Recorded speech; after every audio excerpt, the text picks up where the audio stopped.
trending heat keeps the legends revolve. Welcome to the IzzyVerse, where the panels break and the stories burst.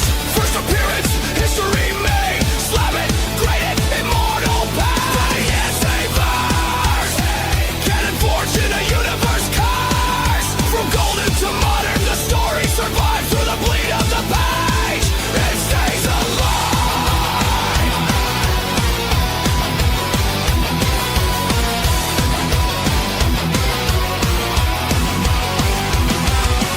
Flip that spec, pumping dumb dreams. Holy Grail whispers, tear at the seams.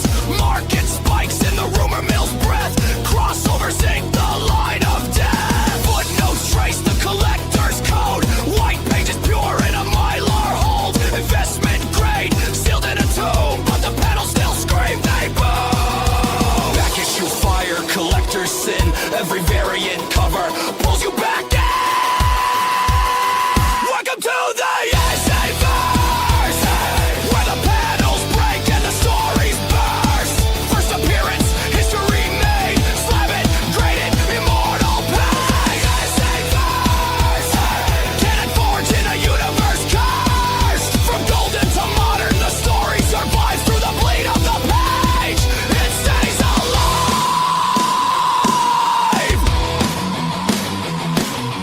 Flip it, press it, spec it, grade it. Canon's eternal, you can't escape it. KSU, KSU, arcade eternal, bleed through you. Welcome to the IzzyVerse, where the panels break and the stories burst. First appearance, history made. Slam it, grade it, immortal path.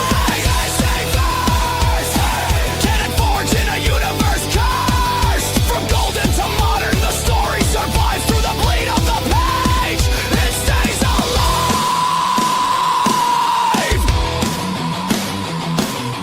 Flip it, press it, spec it, grade it. Canon's eternal, you can't escape it.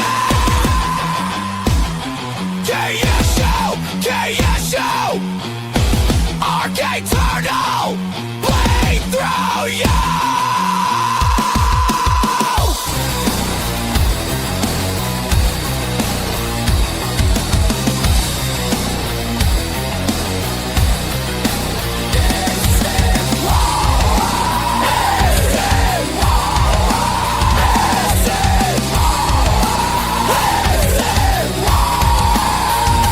Welcome to the IzzyVerse, where the panels break and the stories burst. First appearance, history made. Slam it, grade it, immortal. Welcome to the IzzyVerse, canon forged in a universe curse. From golden to modern, the story survives through the bleed of the page. It stays alive. It's more than a run. It's the crossover you can't outrun. The IzzyVerse lives on. The IzzyVerse lives on.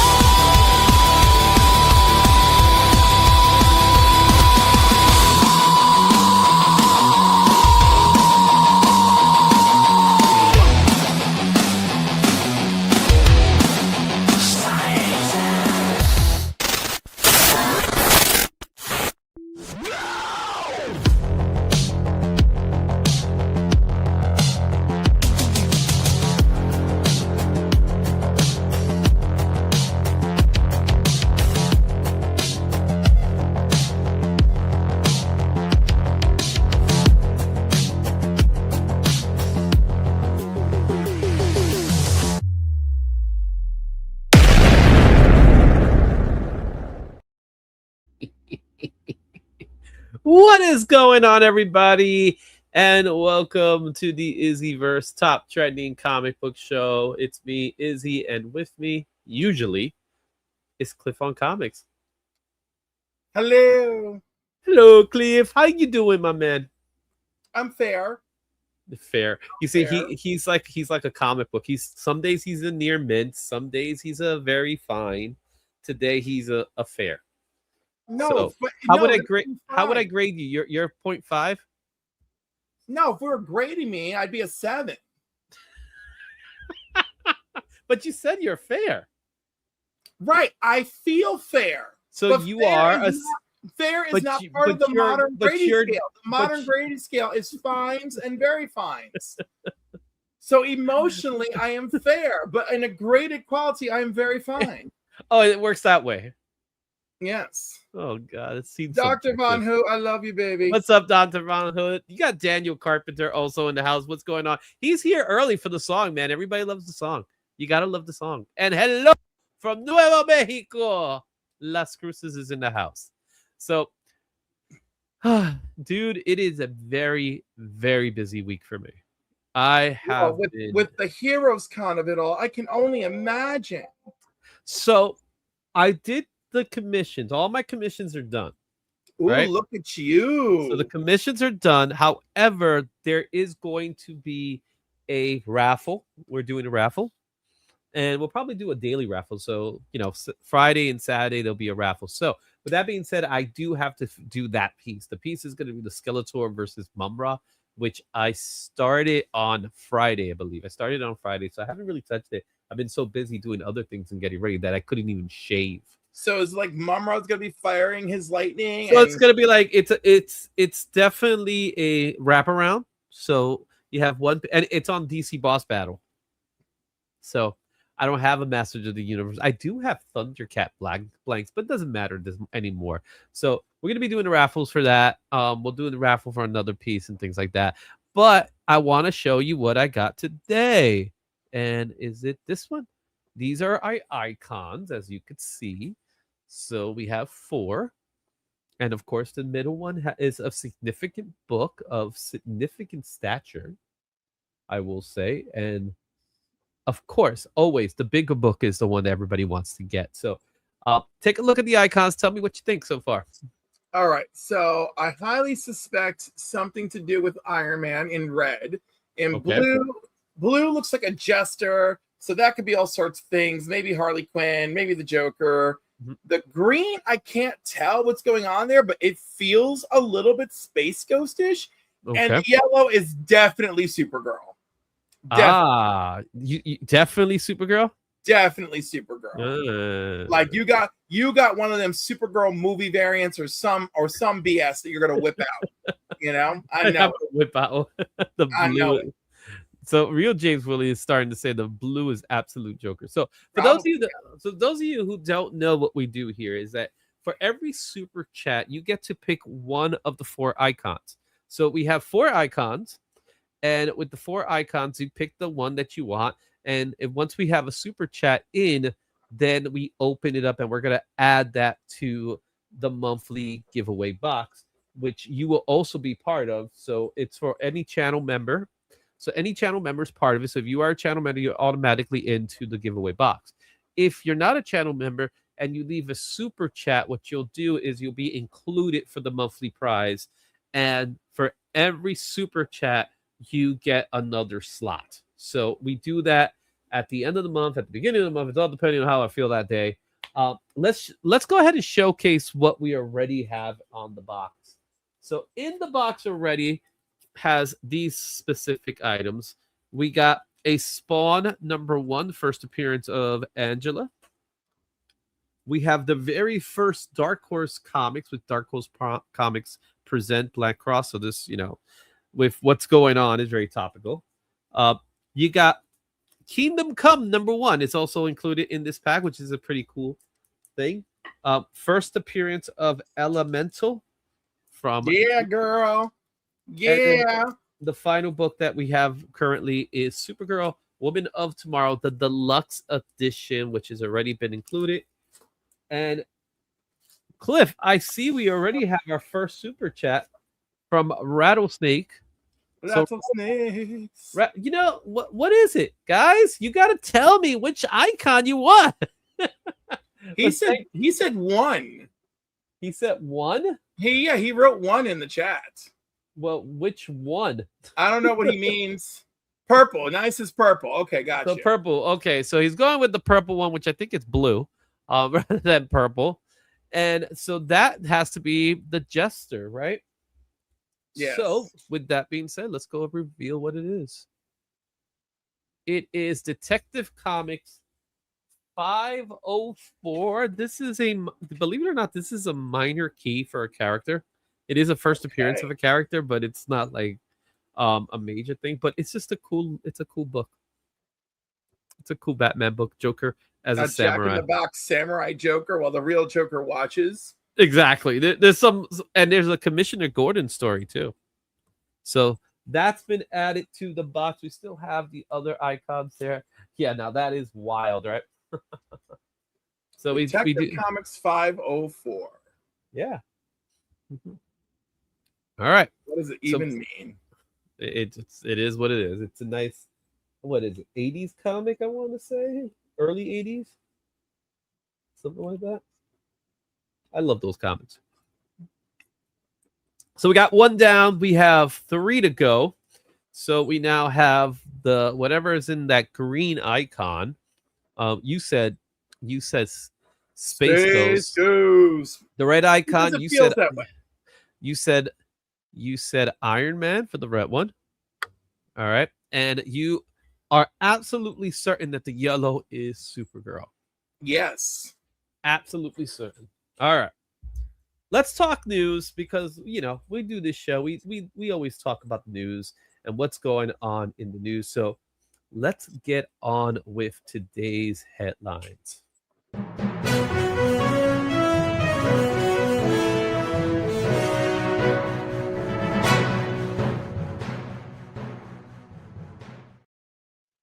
So let me go ahead and put this because I didn't put it up. And sometimes it takes forever to put these things up. Guys, it finally happened.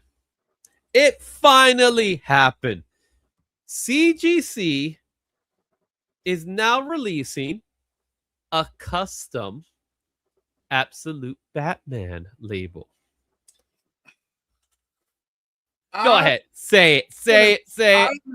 Okay, first of all, I obviously I'm not going to crap on I'm not going to crap on the popularity of this book, and I think it's great that it's got a CGC label. I just think it's hilarious to me that we had that it's almost news. Like you don't. It is news. This is big, bro. You don't know how I watch people on other streams and just like how they can just go at it, make like talk. I'd like to make $1.15. Y'all will make a 20-minute news story out of CGC and that has a label. Well, it's a big deal now because of cool now. The heat behind Absolute Batman. Let's be real. We're going to get a label. Let's be real. How many of y'all out there are pissed AF that this label exists now? Thank you, Tate Prime. That this label exists now after you've submitted your books. That's the best part about this, right? For CGC, this is like, this is a scam. It's freeholder money. Don't fall for it. It's freeholder money. Now, it is pretty funny to me because I actually submitted 3 books during EliteCon. And those 3 books, well, I submitted 5 books total, but I did submit 3 books. 3 of them were Absolute Batman related. So I had Absolute Batman #1, but that's the Akira cover, which is commanding top dollar right now. I also included the Absolute Annual, and I included All In. When the news came out, I called them. I was like, "Can we flip the labels?" So he's gonna see what he could do. So I may be one of the first early adapters of the label, which I'll be happy. I wonder if it'll happen at HeroesCon. So, well, look at this. I'll tell you right now. Look at this. All right. The new CGC custom label will have your collection looking Batman AF, featuring artwork from the acclaimed artist Nick Dragata. The new CGC Absolute Batman custom label is available now for Universal and CGC Signature Series submissions and will make its public debut at HeroesCon. There you go. So you will not be. You will not be. I won't be an early adopter unless I decide to. I do. Wait. I do happen to have Absolute Batman #1 with me. It's still here. I'm not surprised. I have it with me, and it's double signed. I might be able to get somebody to convince that it's like witnessed, but it is double. It is double signed, so I could probably get a JSA or something like that. Get proof that he signed it or they signed it. And I may be one of these guys that could have a nice little yellow with Dragata. I have Dragata, just like this one, Dragata and Snyder, the way exactly they did it. So, and Tate Prime's in the house with 11 months. Thank you, Tate Prime. Really do appreciate it. All right. So I think it was just fun. It is just one of those fun things where you now have a label. We now have a CGC label for Absolute Batman. And that's a big deal because DC don't really pull out the labels like Marvel does. So if I go here and I show you what kind of labels they currently have, they usually have more Marvel or some indie stuff.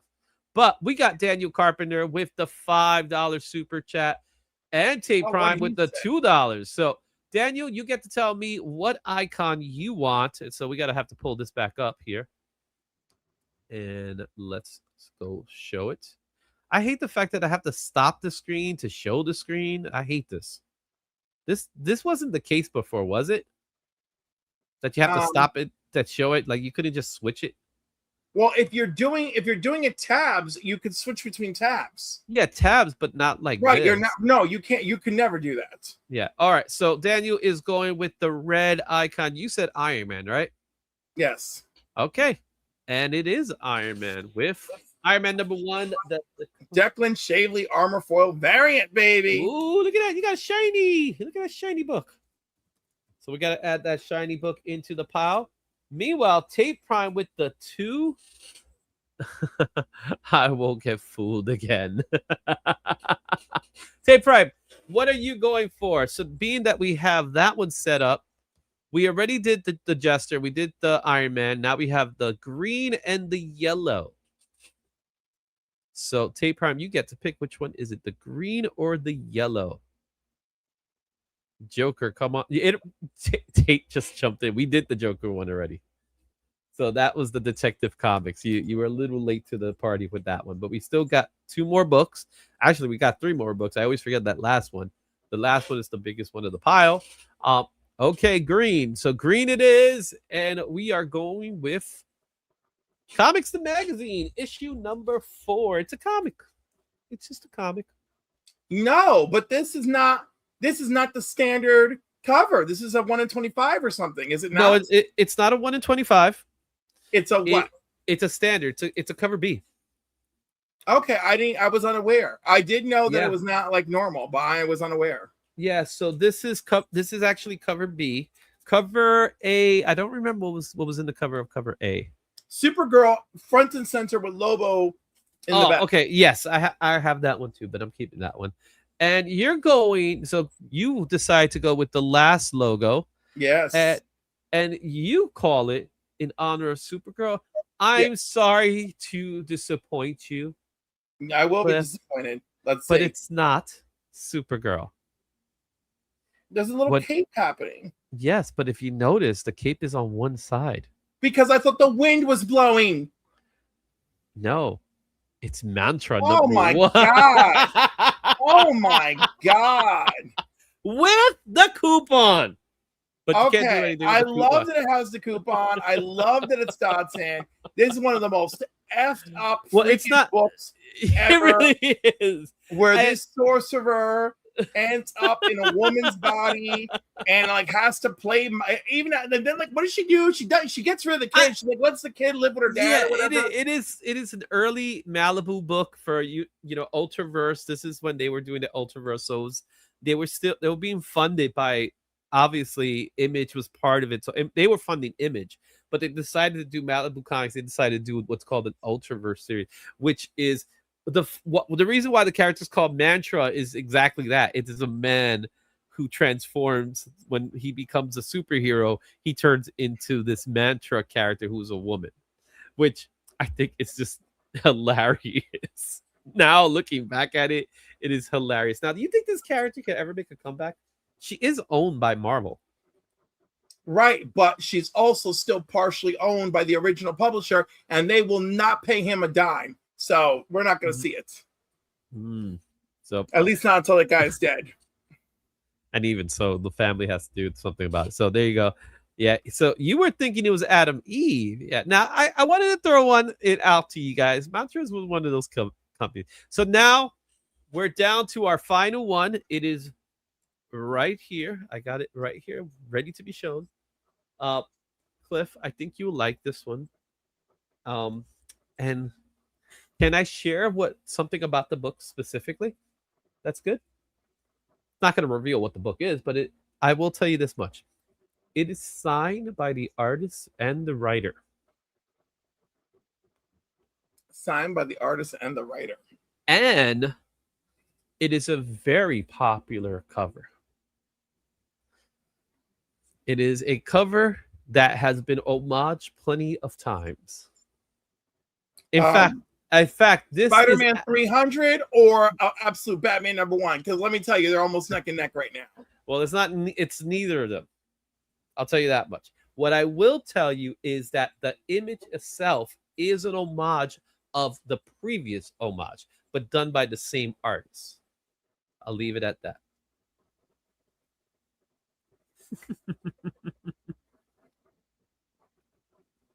As long as it's not another Ultraverse book. Hey, Yo, I'm a fan of Ultraverse. I enjoyed Ultraverse. They even had a cartoon. I forgot that that Men in Black was Malibu. Well, no, it was Airsail Comics, and then Malibu acquired them and then released they released it to Marvel, the 1991 miniseries. Yeah, and then they gave it to Marvel. Marvel bought Men in Black. Well, right. I was gonna say, is it part of the Marvel deal? I don't know. What I do know is it belonged to Marvel by the time it made the movie. So when the movie was released, it was considered a Marvel comic book, even though it really wasn't. Nope. Okay. Nope. Marvel. Yeah, because apparently when the movie did well, Marvel released a series of one-shots. Yeah. Yeah, they had the ownership of it already at that time, which they never really did anything with it as far as comic book based. No, but I mean, it's a good. I mean, like they have the movie, the cartoon, so Marvel was taking in money from those things. Oh yeah, sure. Oh sure. But remember, this is the '90s. So Marvel was going through their own problems at the time to worry about that kind of stuff. All right, so we'll come back to this a little bit later. So let's remove that and let's get to our next topic of discussion here. So I'm going to stop the screen sharing and let's go to our next topic. And here's an interesting article I saw that populated. And let me go ahead and share that with you now, which it actually just populated, and it got me thinking a little bit about what's going on in the current landscape. So this article that came out on June 8th, so it just came out yesterday. How big are variants? Right? Yeah. So major direct market retailers share their numbers. So what they're doing here, ICV2 got some information about data that was done from the last 6 months about certain variants and what they're making in the market. And it's really interesting because we have both Marvel and DC. And if you look at it, they're basing it off of SKUs more than anything. So with DC, which now leads Marvel in the market share, who would have figured that would ever happen? Finally happened after 2 years, right? 2 years ago, it's kind of started. Cover A's have 270 SKUs at an average of $475 retail. However, 60. But that's cover A. Yeah, that's cover A. Yeah. 62.8% of unit sales and 56.6% of dollar sales. However, when you look at it from the perspective of variants attract 947 SKUs, which is a total of 78% at an average of $621, because they, the other covers, they're usually $1 more with DC. And it accounts to 37.2% unit sales and 43.4% dollar sales, which I think was very interesting as far as how that works. So it looks like cover A actually sells better for DC, even though there are more variants than there are cover A's. In Marvel's side, it's kind of about the same way, where cover A has 369 SKUs on an average of 472. All right, which accounts for 66.5% of unit sales and 61.3% of dollar sales. However, variants account for nearly almost more than 1,000 SKUs than cover A. That's how crazy Marvel has gotten with the variants too. So 1,373. All you have to do is look at Amazing Spider-Man. Oh, you just got not just Amazing Spider-Man. You look at all the other books. I'm just saying that's just Amazing Spider-Man but alone. DC does this. DC kind of does the same thing as well. So, yeah, we achieved our goal. Thank you, Black Spiders. All right, we'll talk a little bit more about that. We'll get to that final book. So that's 79% of SKUs on an average of 5.90 cents, which I'm a little surprised that it's actually less, but I'm not as surprised because of DC and they do card stock for their variants for the most part. All right, which accounts for 33.5% of unit sales and 38.7% of dollar sales. Meanwhile, other publishers, which includes Image, I would have put Image separate from other publishers because the other publishers do things a little differently. Cover A's attract 1,170 SKUs at an average of 465, right? Accounting for 71.4% unit sales and 66.3% dollar sales. With the variants, however, practically double at 2,228 SKUs, 56% SKUs at an average of $591, which is roughly about the same price as Marvel, literally a penny difference, and accounting for 28.6% of unit sales and 33.7% sales. With the revenue contributions at this scales, it's clear that for many titles, variant covers likely make the difference between profit and loss on a title, and that without them, the new comic business would be much smaller one. Comparing publisher, it is clear that DC is doing better with its variants than Marvel, accounting around 5% higher percentage of sales on around the same percentage of variant covers. And the reason being is that they are doing exactly that. They are doing what I mentioned before. They're doing card stock. So their books are $1 more for the variants. The variants are $1 more altogether. Where Marvel keeps the same price. The card stock is nice. You want to know one other thing that DC is doing great on their variants? Mm-hmm. They're good. The name of the cover artist is visible at the barcode, so you know what you're looking at. That's a beautiful cover right there. But the two. So here's my thing on the cover on theirs. They made the font so small that it's hard to read who's on the cover. And it's not to say that Marvel's not telling you who's doing the cover. If you open up the book and you see the credits, they'll have the name of the cover. So they're doing things slightly different in that way. But if you go to a place like my LCS where everything is bagged and boarded, now you're kind of feeling a little awkward. Yeah. But let's be honest. If you like a cover, you buy the cover. If you know the artist, you buy it. That's what you should be doing. But some people know the artist when they like. There's certain artists that you absolutely know what they're doing. It's their work, so you. Done. I mean, you can't miss a Nakayama. You know, can't miss a Nakayama. You can't miss an Arthur Adams. You can't miss a Dragata. When you see a Dragata cover, Jim Lee is obvious. So there are people that when you see their art, you automatically know they have a distinct style. There are some other guys that are. It takes a little while to figure them out because maybe they don't have that same name recognition. They've been in the business for a shorter amount of time. However, there are individuals, you see, like this one, Tula, who is a great artist. She's a phenomenal artist. I don't immediately recognize her artwork yet. I have not seen enough of it to immediately recognize it. However, I could recognize a Jenny Frison from a mile away. You get what I'm saying? I can recognize a Dan Mora. I saw Jenny Frison today. It was a lackluster Avengers Armageddon cover, by the way, from Jenny. I was I love you, Jenny. I love you. I love your husband. I love you all. I'm just saying, I was a little lackluster. But I will say this much: the Alex Ross covers are Oh, amazing. absolutely. Absolutely.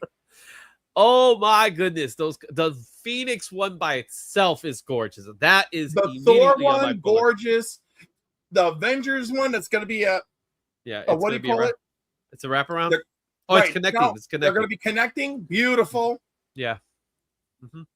So we got a few people that just jumped in. I see JSS just jumped in earlier, so I got to give him some love. Yeah, there you go. Look at that. The difference. Masters of the Universe. We'll talk a little bit about that a little bit later. Yes, please take the opportunity to hit that like button. We got to make sure we get those likes in. I think we have 15 likes already. So thank you everybody there. So Nerdy Geek is also in the house. DC also has very few ratio covers compared to Marvel. Yeah, Marvel got to make their money somehow. That's how they do it. It's all Yang. Hello, what's going on? We got Kenneth Burr also in the house. I could tell Frank Miller from a mile away. Yeah, we all can. I gotta say, Not a DC good leaves thing. Marvel in the dust with the cardstock cover. It's not that Marvel doesn't have bangers, but the average is much higher. Well, that's the whole thing. It's like DC makes that extra amount because of the cardstocks. That's literally what's doing it. So it's no difference here in that way. Oh yeah, it was nice to meet you too, man. And I hope the burger was great, man. So thanks. All right. And Jay Margolis is also in the house. All right. So that's that topic of discussion. We have another topic that we're going to talk about. So let me close this out. And there's two. Yeah, we already got the two topics. So we got two more topics. Yes. So let me close these out and let's go back into the PowerPoint. That way we can find out what is that final one. So let's show it off. Here it is. Okay. The final one that we've added into the pile. Cliff, I think you're going to like this one.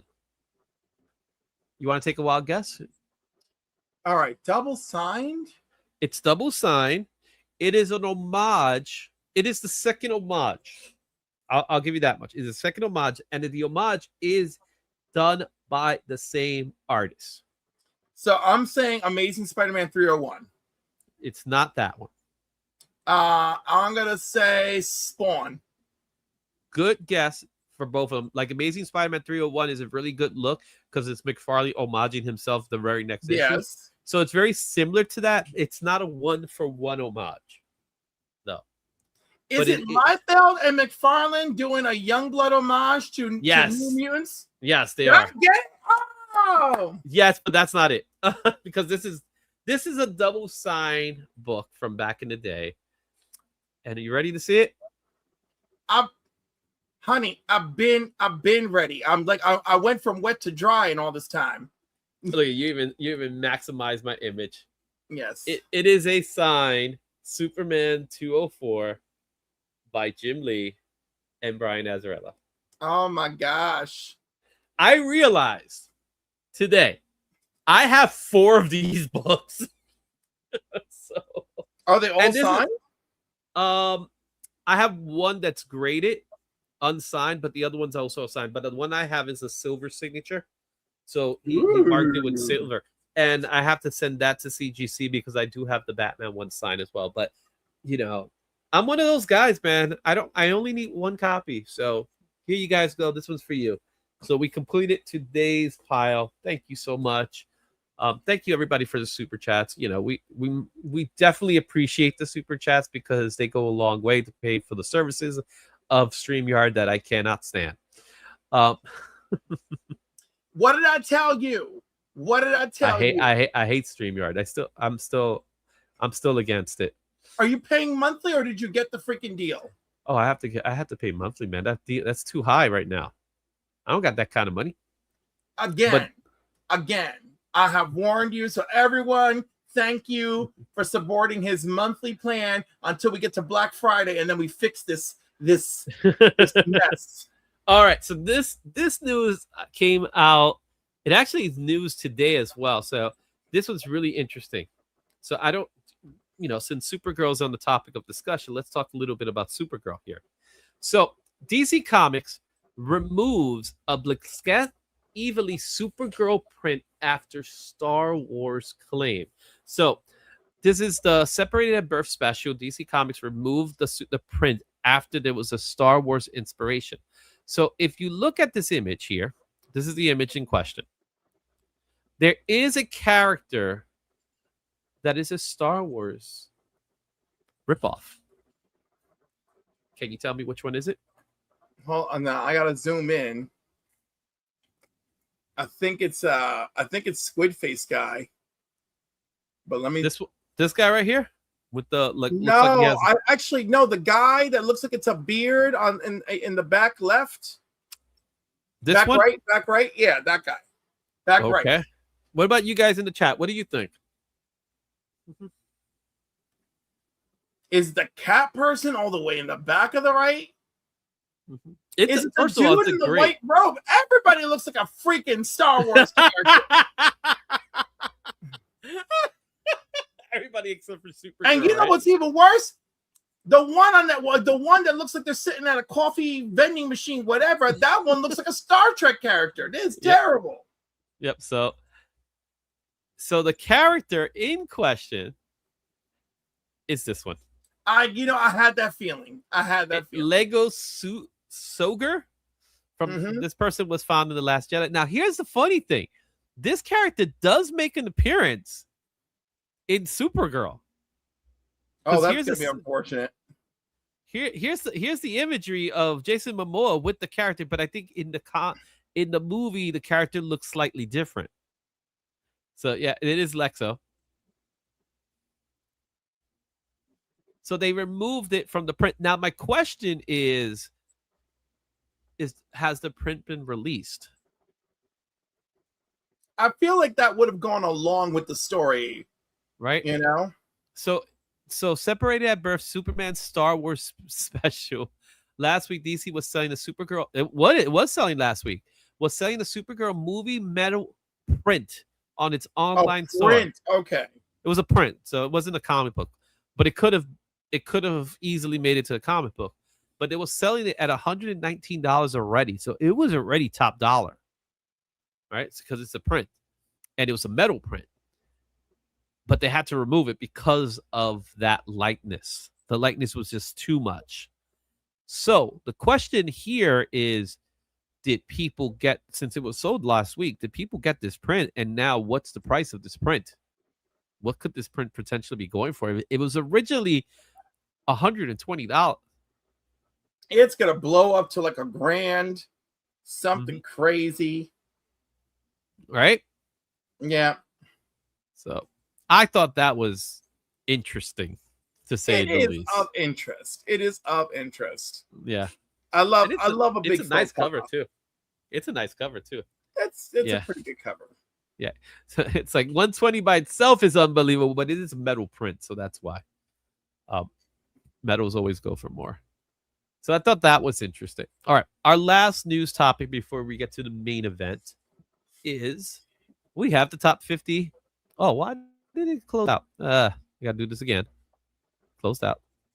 We got the top 50 comic books sold in May. So let's go ahead and take a look at that. Let's enlarge this a little bit so we can get the information. So the top 50 comics sold in May, ranked by the data source, 2 comic stores, POS systems. So the top selling comic book from Comics Hub and now Comic Shop Assist. So we got 225 stores that are a part of it. And among the top selling, Absolute Batman number 20 is the number 1 book with units sold. Absolute Green Arrow came in second. Batman number 9, third. Absolute Superman number 4. Daredevil comes in at number 5. Absolute Martian Manhunter still selling at number 6.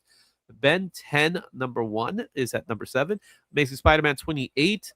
Batman Hush. I forgot about picking. I didn't even pick up Batman Hush, but there was like way too many covers for that book. Way too many. Listen, that whole cash grab was totally reliant on the art. Yeah. So that was just nuts. Absolute Wonder Woman issue number 20 came in 10th place. And then we finally get Image Comics with Invincible Universe Battle Beast. Barbara Gordon made it in number 12. Endgame 13. Amazing Spider-Man 29. And here's Wow, the how one the that, mighty have fallen, Spider-Man. but How the mighty but have fallen. Spider-Man Superman 15. That is unheard of to me. Yeah, that was and there was a lot of them ordered. Right. So there's that list there. All right. So now when we go to by dollar amounts, there's not really much change, but Spider-Man Superman does jump up to number 5. Okay, So the reality of it is that the units sold, it didn't sell as many units because of the price point. That's what it looks like. But it did make the most money, it came in 5th place for the most sales. Lesser units, but higher cost. Yeah. Which is still quite embarrassing that the Marvel side of the story. I know, but if you look at the top 50, 19 of them are DC, and DC dominates the first half. Yeah. But then 22 of the books are Marvel, right? The one big shakeup to note here is Ben 10 at number 7. All right, because Dynamite not never, but almost never gets to see the top 10. So good on you, Dynamite. And we don't get an image till we don't get an image to 16 when it comes to sales. I know, but Image still comes in and goes Battle Beast, Transformers, She-Spawn, Odin, bam, Destruction Be Our Lot, slap it around, and Dork one more time. They come with a beating for that when they show up. It is, and Civil War Unmasked makes it to number 50. That is sad. By the way, that was actually a good issue. I'm picking up issue 2 this week. Having Iron Man and Bishop team up was wild, and actually, even if it turns into one of those stories that's not about character development or anything, which how can it be? It takes place in the past. Yeah. Just the fact that they're going to give us wild ass team ups like Bishop and Iron Man, that was enough to make me want to come back for more. So those are the top 50 comic books in May. That was pretty interesting. Now, Nerdy, and I'm sure this is a response to my comment about Ben 10. The next gen is in their nostalgia era, which is true. Except that I think Ben 10 is freaking amazing. I think we're not there. I don't think we're fully there yet. I think Ben 10 is the start of it. But I'm saying where we are, it's, the momentum has begun. Yeah, I think the momentum started, but let's be honest, Ben 10 is a product of the 2000s, right? So, yes, a Dwayne McDuffie product of the 2000s. Well, okay, but Dwayne McDuffie is a little different from the whole Ben 10 side of it all. Because when you think of Dwayne McDuffie, you're thinking about Static, you're thinking about Justice League, and things like that. He did everything he did for those, he did for Ben 10. Ben 10 was so it's all that, but the Dwayne McDuffie side of it is a little different, right? When we're talking about nostalgia, we're talking about Ben 10, the character, right? Is there anything else from that time period? Yeah, it's called that same Justice League Unlimited. That doesn't count. I don't count that. I will, because all these same people who love Ben 10, and I talk to them, their Green Lantern is John Stewart. Yes, that part I get. Right. So let me tell you, there is and we're getting John Stewart galore here. No, we are getting more John Stewart because we got the Lantern series that's coming up, and it looks like he's going to become the Green Lantern of the DC universe. What's going to happen to Hal, I don't know. It's going to be dark, baby, dark. There's some weird stuff with Hal, which I don't think people are going to be happy about, because there's rumors that he's the Death that they're talking about. So I don't know. Maybe we have some Parallax storyline going on here, because that's what I'm thinking. I'm thinking like early setting the stage for Parallax. Yeah, so which I'm not a fan of. I never did like that concept. So that's how I feel towards that. All right. Now we're going to go to a different segment here. We're going into what we like to call our main attraction, right? This is our top discussion. We're going to talk a little bit about Comic-Cons and, more importantly, tips and etiquette. So here is our segment, Between the Panels.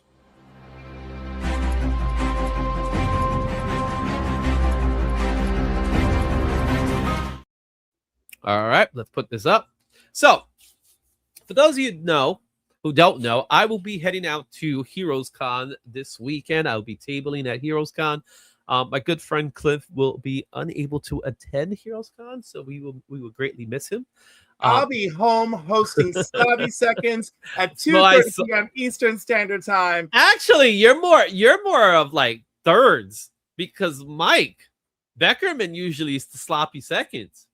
Yeah, but he didn't name it Sloppy Seconds. Sloppy Seconds. Slabby Seconds. I named it Slabby Seconds. So while you're doing that on Saturday, some of us are gonna be at Heroes Con, and it just dawned on me, why not talk a little bit about some tips when you're going to a convention? So this is information that's not only good for a show like Heroes Con, but it's good for any type of convention, especially when it comes to bigger conventions where you have a lot of creative teams. There's a large amount of people is at a convention center and so forth. Even though this applies for smaller cons as well, like I wouldn't consider Terrificon being a smaller con, but no, it's in this. Most people would say it's not, but I'm saying it's the same. To me, it's very similar to a Heroes Con in that format. Baltimore Con's another one. New York Comic Con's a completely different beast. San Diego, another beast. But these rules still apply to those cons as well. So we came up with 10 and a bonus. There is a bonus one. We'll talk about the bonus ones when we get to that one. So first and foremost, Cliff, when it comes to certain tips and etiquette, without revealing the top 10 or the 10 that I ended up picking at the end, what are some things you have to think about when you're going to a convention? Packing. Yeah, I've been doing that already. What am I taking with me? How am I taking it with me? How's it gonna go down? How's it gonna work out? Like sometimes I like to do a little bit of a costume change midday. Which bag is that going to go into? Who am I going to harass after said costume change? I like it to be fun. And I feel like these tips are more for you than it is for us. No, but it is about packing, right? So like you're packing comics, you're packing personal items. You want to have snacks, water, all that stuff. Are you going to do a bag? Are you going to do a wagon? Are you going to do the bag that goes over the front of you so that you're a little more conscious that it's there? Yeah. All that stuff. So, yeah, I'm going to say packing, right? Like just packing and what packing will look like for each day of the con. Yeah. And as a person, I consider you a con veteran as I am as well. I've been doing this for well over 30 years. I've been going to cons. Maybe even longer than that. I've been going to cons since 89. Black Spiders and we went to cons back 89. I could think of going all the way back to those cons that we used to do. They used to be the Great Eastern Conventions in New York, which was a precursor to Big Apple Con. They were fun shows. Oh my God, do you remember the ones at the Radisson? Yeah, the Radisson, the Ramada Inn across the street from Madison Square Garden. Yeah, I made my mother take me to those. Oh, really? So you and I were probably in the same building at sometimes, maybe. Oh, absolutely. I remember. You remember the yellow bag? I remember the plastic yellow bag with the insignia printed on it. Well, the plastic yellow bag was great because it was also an advertisement for the next show to come. Yeah, which I always loved it. I was like, oh look, Rob Life is gonna be in the show. And it was like an image of Cable. So those were some fun cons. And Neil Adams was always there. He was always on the first floor. I got to meet Neil Gaiman right when he was writing Sandman. So he had his leather jacket. He was like a straight up goth metal head guy. Yes. I remember the sunglasses, the jackets, the curly hair. All those guys were there before they became famous, before they became big deals. My favorite was, and to this day, because he is night and day different, okay? Mark Bagley. Seeing him with the gold chain and the gold tooth and all that back then, I love that. Love it. And to see him now, such a distinguished looking older gentleman, I'm like, bitch, please. Oh, man. like, All I right. knew you when, girl. I knew So you. let's go ahead. Let's go ahead and get things started. I see James Willie. James Willie. One should be wearing deodorant for some. Just saying. Oh my god! And We're by gonna the way, talk there about that. We are gonna mention that. there are new body sprays. Okay, Dove for Men has a whole line. So and they're when I was in New excellent. York Comic Con 2 years ago, not last year, but the year before, there were people handing out deodorant sticks Yes. because it was an opportunity to promote their deodorant. And they were literally handing out deodorant sticks. And Yeah. it was so funny because it was like everybody's getting deodorant stick. And it was like, what are they trying to tell us? Y'all stink, and you know it, and if you don't know it, there's a way to know it. You know what? I got a good idea, Izzy. When I finally print out a comic, I think that to help promote it, I should go to bigger shows and hand out deodorant, and the rapper is a Oh well, yeah. I have a really good friend that he does the coffee. He has his own grounded coffee and stuff. So I did a cover for him. So that was pretty fun. So all right. Anyway, let's go into our tips. We have 10 in total, and we have an extra. Let's start things off with our first one, and that is bring the right bag. Pack water, snacks, charger, meds, wallets, deodorant, as well as a place for your small purchases. Keep it light. That backpack gets heavy, and it gets heavy fast. So comfort beats just in case. Go ahead, Cliff. Tell us why having a backpack is so important. Well, you got to carry your stuff, right? And also, you got to decide what you're doing. If you're going to do heavy shopping, then the tote bag is probably more in line with what you need, right? If you're going to be going around place to place, doing different activities, the backpack is going to be more in line, right? Snacks, deodorant, the stuff you're going to have signed, like that's important. I recently saw somebody complaining about this online who said, if it's unavoidable, and which I think it is unavoidable at a show, you're going to need to have a bag. Wear the backpack on your chest so that you are spatially aware of it rather than walking around with the overstuffed backpack on you and knocking into people as you move through the convention. I agree. So that's that first one. And for me, a backpack is so important, especially for those of us that are recording video and things like that. I personally, I have my camera, I have my gimbal. I got a brand new gimbal. I'm gonna show it to you. Ooh, you got a new gimbal. I got myself a brand new gimbal. I got a Osmos, a DJI gimbal. I love a DJI. I love a DJI. I got a DJI gimbal. It is DJI is fabulous. They're drones. Look at that gimbals. Thing. Beautiful. I love it. The Pocket Osmo recorder. I love that thing. Yeah, so I got that because I will be doing some filming. And if you guys saw my Elite Comics video, a little cheap plug for that video, I decided to do things a little different. I want to do things a little bit differently now when I'm doing these walkthroughs. I want it to feel more like a vlog. So there is, there's some, I wanted to have like an emotional attachment to it rather than I went to a convention and here's what I got. You know what I mean? Instead, I'd rather have a situation that we're going to have an experience.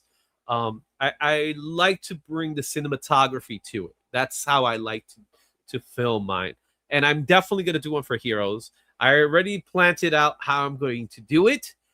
There will be interviews with some creators. There'll be interviews with some fans. There'll be with some dealers and things like that. So there's a lot of stuff going on.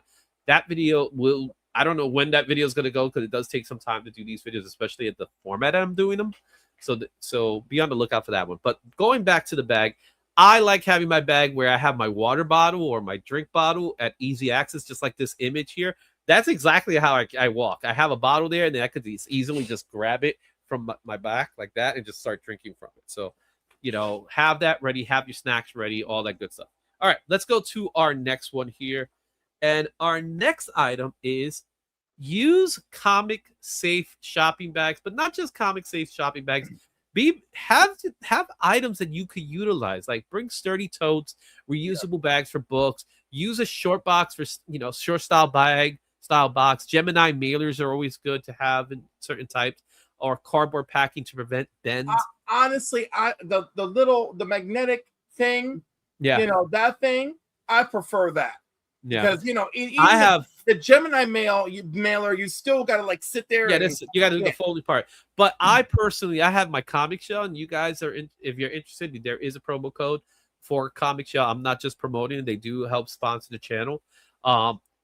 I love my comic shell. I love it, dude.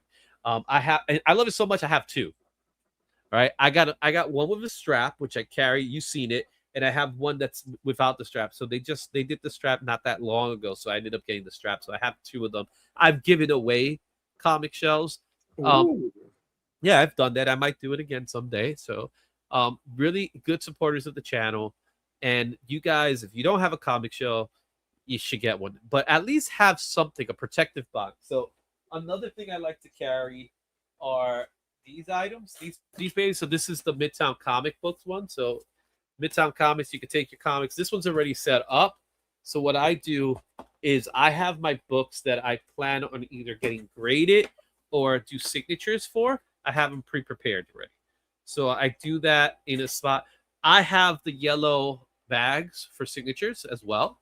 So those are good if you want to do signatures and you just want them to sign in, not worry about opening the bag and board, because that's always a pain in the butt.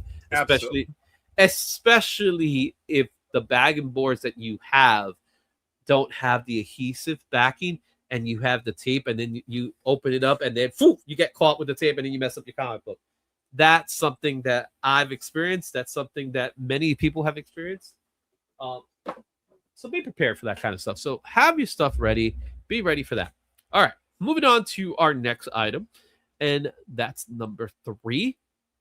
Be smart with wagons and rolling carts. That looks like my wagon. that probably is your wagon. No, it's not, because my wagon can actually hold more than 3 short boxes. Wow. Yeah, exactly. I seen Cliff with the wagon. So great for dollar books, slabs, or supplies. Keep it close and don't block booths, aisles, and lines. If you're going to have a wagon, make sure it's not in the way of things. It is a very useful tool, but don't use it as a battering ram. So, oh my God, that is the worst. You are a wagon expert. So talk to me a little bit about the wagon, being a wagon Well, obviously, I had to figure it out last August, right? Because that was my first experience. I bought it in absolute desperation because carrying one thick short box to the car almost destroyed me. And then once I got to the car, I was like, I need to buy a wagon, because I saw this older gentleman coming back from his car with his empty wagon for, I guess, round 3, 4, whatever. And I was like, I need to do what this dude's doing. Drove off to Walmart, came back with my wagon. And wagon right? here. They're not expensive. How much the wagon goes for? No, I got the last one that was in stock. It was like $78. Okay, but it's a good piece to have for when you listen. It was worth it for all the pain and suffering. And it's a stress reliever too, right? So you don't have to carry that heavy book bag either. Oh my God. And mine has pockets to put soda cans in, everything. Let me tell you, that Walmart made a fortune off me. Not really, but I was gonna say that Walmart really got me that day. Yeah. Because I got the wagon, then I grabbed the case of soda, and then I grabbed some other things, and I loaded that bag up all nice and pretty. So does it work? No, but I do, in case you've missed those videos. Oh, yeah, that was from yesterday, cover price video. That every time I see that Action comic book, man, that's all I'm thinking. I'm thinking Brainiac twerking. We'll probably see that book. No, dude, no. I said I twerk. You have not seen me twerking? Oh, but I know what Lando's talking about there. So. Oh yeah, no, I know he's talking about the Action Comics Brainiac. I saw that video, very funny, by the way. But I'm talking about, if you go over and see me do the Masters of the Universe review on IzzyVerse, you will see me twerking. There you go. It is too memorable. It's something, all right. All right, let's go to our another one here. Going into number 4, and that's stay organized while you shop. Keep a want list of your. Who is this phone. guy? Did you just like get a model or something? Yeah, he's some dude, man. Keep a want list of your phone or print it out. Break it into grails, keys, cheap bin books, signatures, and only if the price is right. A plan saves you from shiny option spending. In other words, when you go into a con, you could either go in and just get what you want to, but if you do that, you're gonna spend more than you want to. So go in with your idea in mind of how much you are going to spend. Be organized. Be on the lookout for the books you want. And in a show like Heroes Con, Terrific Con specifically, don't settle for the first book unless you absolutely certain that is the right price. My suggestion is, if it's somewhat good, then look at another place. You're going to find deals. The Marvel Superheroes book I've been looking at, first appearance of Squirrel Girl. Every time I go to different conventions, everybody has it for different prices. Why? Because it's not an in-demand book right now, but it's a book that has some major spec potential to it. Because of that, people price it to the way there's a feeling pricing that goes sometimes. And you got to be cautious about those. So for me personally, I still have yet to pick up that book because I have not found the price point that I'm willing to spend for that book at the grade I want it. And chances are I am going to buy a raw copy of that book. I want to make sure that I'm going to spend proper money for it and the price that I believe is fair enough for me. And more importantly, fair enough that when I get it graded, I can get a high grade on it. What's your take on organization when it comes to comics and cons? Well, this is where the Storefolio serves two purposes for me. Mm-hmm. Purpose one, for stuff I want to get signed. Purpose two, an empty Storefolio for if I'm trying to pick up the keys to a run, right? Yeah. Also, I do want to show of hands from the chat on who actually cares about Squirrel Girl. But like, I know I care about her too, but like, Allison Brie for Squirrel Girl all day. She might be available. I want to know, do you just like throw a number at any of these guys and see what happens? Sometimes. And nothing, you never get anywhere on it. Well, I've gotten places on it. It's right, but nowhere where you buy it is from what you're telling me. Well, I haven't bought it because I have yet to find a price point that I wanted. Right, so I'm saying the negotiations are not going well, is what I'm hearing. Yeah, well, it's because I'm not doing a super deep dive.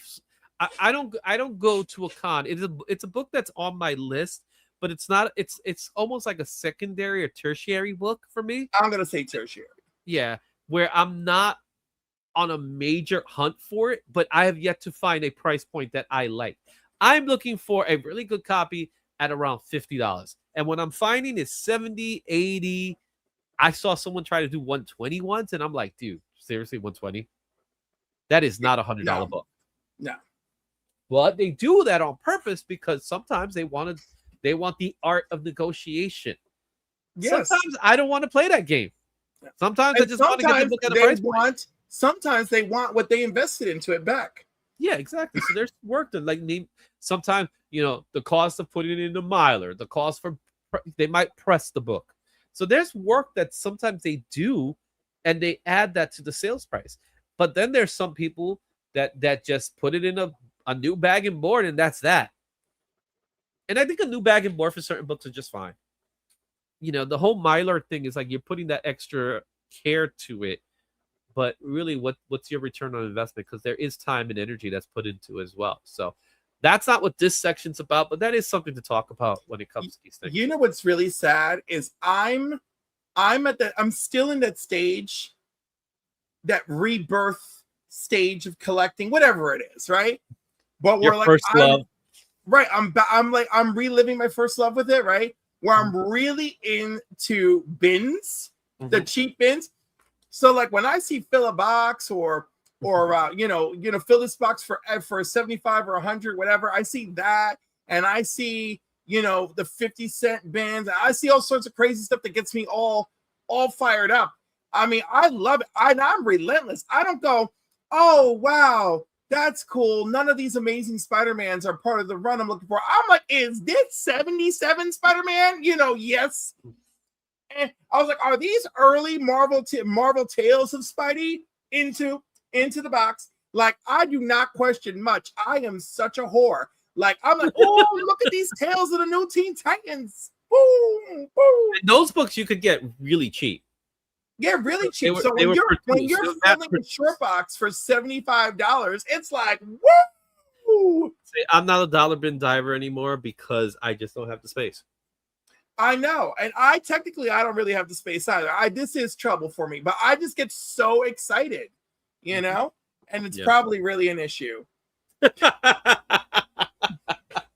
You identify it right now at this moment. All right, let's go to our next one here. At number 5 in our list is set a budget before you walk in. This is extremely important. So pick a weekend limit before the doors open. Separate your budget by day. You leave a little room for surprises, finds without wrecking the weekend. So here's what I do. This is something that I'm a big component of. I have a separate account for my comics, right? I do it. I have it. So on Wednesday, when I go get my books, that's the card I use. I have a PayPal account.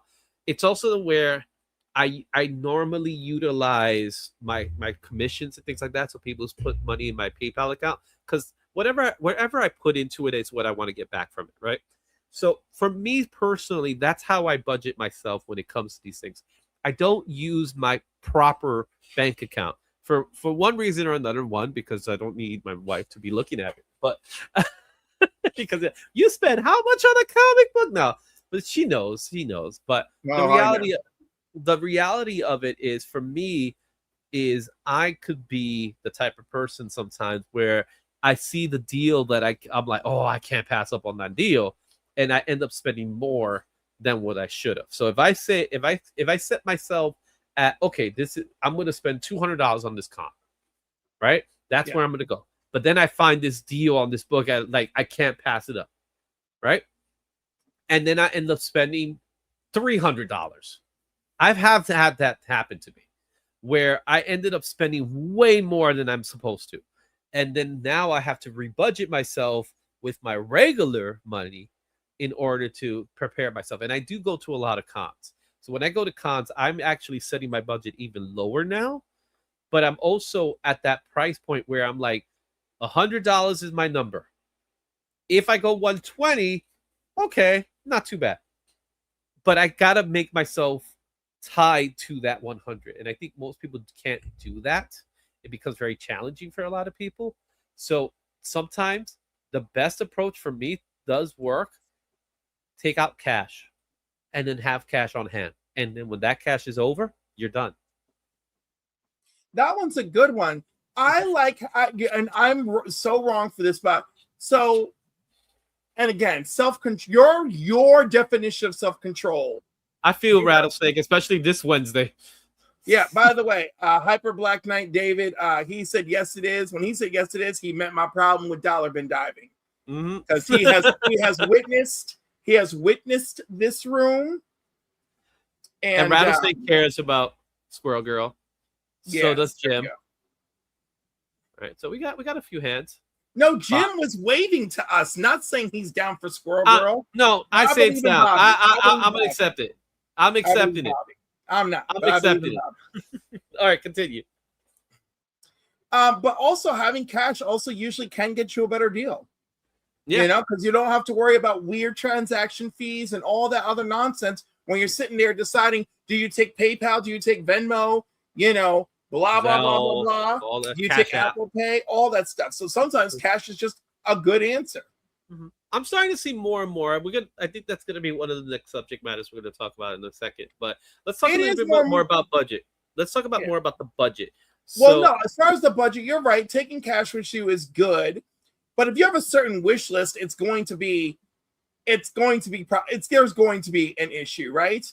You know, like 3 keys that I'm interested in getting are in the $500-$600 range, right? Yeah.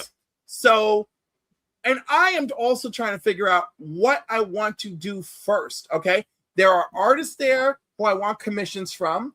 So technically, I should run to them first and get started first thing Friday when doors open, when I go to Terrificon, for instance, right?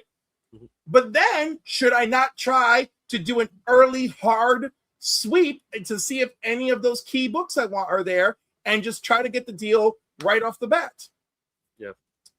The one thing that I absolutely can wait on is my dollar bin diving. I know it will be there, and I know I can get to it. Last year, I was in some kind of mood, and I went hard on the dollar bin diving, and then afterwards, I was like, wow, I really didn't get myself a key. So reverse tactics this time, except for I've really factored in art or visiting with artists, so I have to budget that. Budget my photo with Freddie Stroma. Okay, so I gotta pay for that in advance before I even get there. All right, I may even buy 3 photo opportunities. I am not sure yet. I am not 100% sure where my mind is. You know, all I know is I'm going to smell excellent for that man. Okay, I know he's married. I have no chance. It's all a fantasy, but still, I'm gonna smell great. All right. So when it comes to all this stuff, like my budget always works like that. I'm gonna say this is what, and especially when it's a multi-day show. So New York Comic Con is a perfect example of that for me specifically, because that one's deadly. That one is, there's retail buys, there are key buys, there's signatures I might want, and what I end up doing most of the time is, on this day, this is what I'm going to buy. On that day, this is what I'm going to buy. So with New York Comic Con specifically, Thursday is my retailer exclusive buys, unless they have like a special Friday drop or Saturday drop, which I'll take care of that in the morning if I want it. I make sure that those are the first things I pick up, because usually those are the first things that go out anyway. So I make sure I do that. And then like on my Friday will be like my Artist Alley pickups, like signatures and things like that, because on Saturday it'll be impossible to reach out to some of them, so I'll do that. And then the rest of the week is just gravy, where I'm like, okay, I'm chilling now. But here's another thing that people need to learn how to budget. You need to budget for food, because sometimes you say I'm only going to spend $100, but you forget to incorporate your food money. And that's more money. But even so, I'm the guy. You know me, Cliff. I am there from beginning to end, right? I am there the whole day. So there's got to be a lunchtime somewhere incorporated. There's not a breakfast time or anything like that, but there's going to be a moment where I'm like, I need to eat. And we're going to talk about that too. So let's get to our next one here, which goes back. I just want to say I starred David's comments so that we can get back to it later. Oh yeah. Bring cash and cards. Yes. Yeah. Bring cash and cards. Very important. Many dealers do take cards now, and some of them actually will appreciate it. But cash is king. Jim said it earlier. Cash is king. Bring smaller bills so checkout is easier. Sometimes the people like only got 100. If it's the daytime, your dealer may not have that money, that change yet. Yeah. I've seen situations, especially when it comes to creators. Creators don't carry cash like that, guys. Dealers may. Creators usually don't. So if you go to a creator and they have a book that's $10 and you say, can you break 100? Chances are they're going to tell you, I don't have it. And God forbid they have a handler. Yeah, exactly. The handler will handle you. Yeah, exactly. So cash is king. Make sure you have some 10s, some 20s, some 5s, even some singles. That's always helpful there. And yeah, a lot of people are now starting to take PayPal, Zelle. One of the things they love to do, I'm not here to incorporate whether we should or shouldn't, friends and family. Because at a con, when you're friends and family, it is a gift. Some conventions actually require you to fill out a tax form too, if you are a vendor. Be mindful of that. I know Baltimore does it, so be mindful of that kind of stuff. Bobby's funny. Eating is for losers. Terrible, Bobby. Terrible. All right.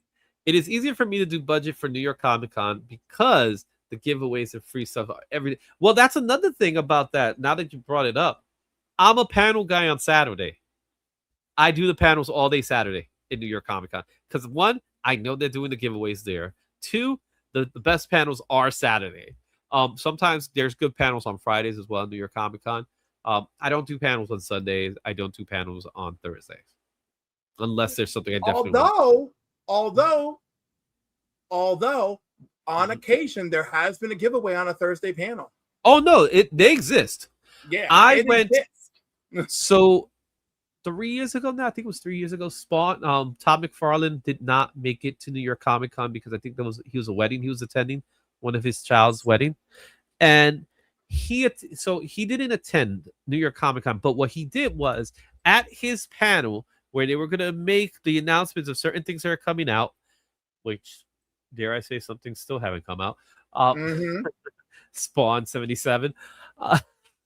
At that panel, there was a sampler. Now, it is a sampler, no big deal, but here's the catch. The sampler was signed by Todd McFarlane in the red ink, which was a big deal. I immediately went to that panel. I immediately got my comic book. Since I was by myself, I was only able to get one. I did sit out for that panel, but it wasn't for a long time because apparently most people didn't know about it. What was great is that because it was a sampler, I immediately flipped it. I was able to flip that thing for like almost $200. And probably the same night if you're lucky. Oh, I did it that evening. That evening I flipped it. So there you go. So that's why the panels are so important. Like this past year, I got the J. Scott Campbell Mary Jane cover, which now the book's going for like $500. And thankfully, I got it at a 9.8. So I didn't flip that one because it's too nice of a cover.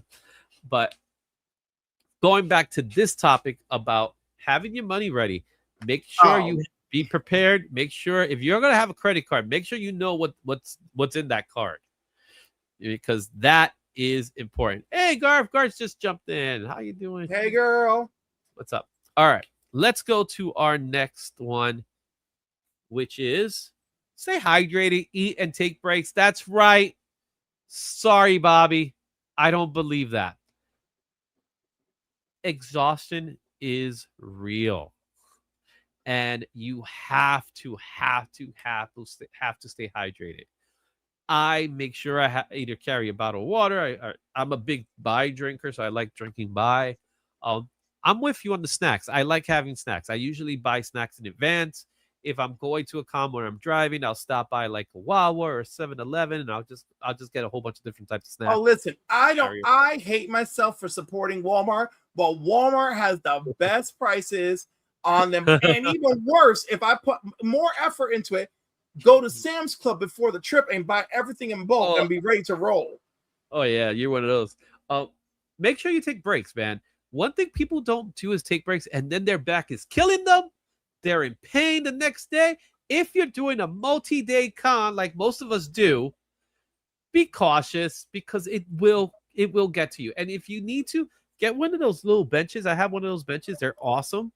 They're not good for sitting for long periods of time, but if you're going to be in a line for an artist or writer, you need something. And if you're going to be standing in those lines, because the floors, guys, it's going to go to our next one. The floors are rough in many of those cons, so be cautious. You know what I mean? All right. So Raider Nation, I swear he says Spawn 77 is coming a couple of months from that. Oh, dude, we're still waiting on Spawn 77.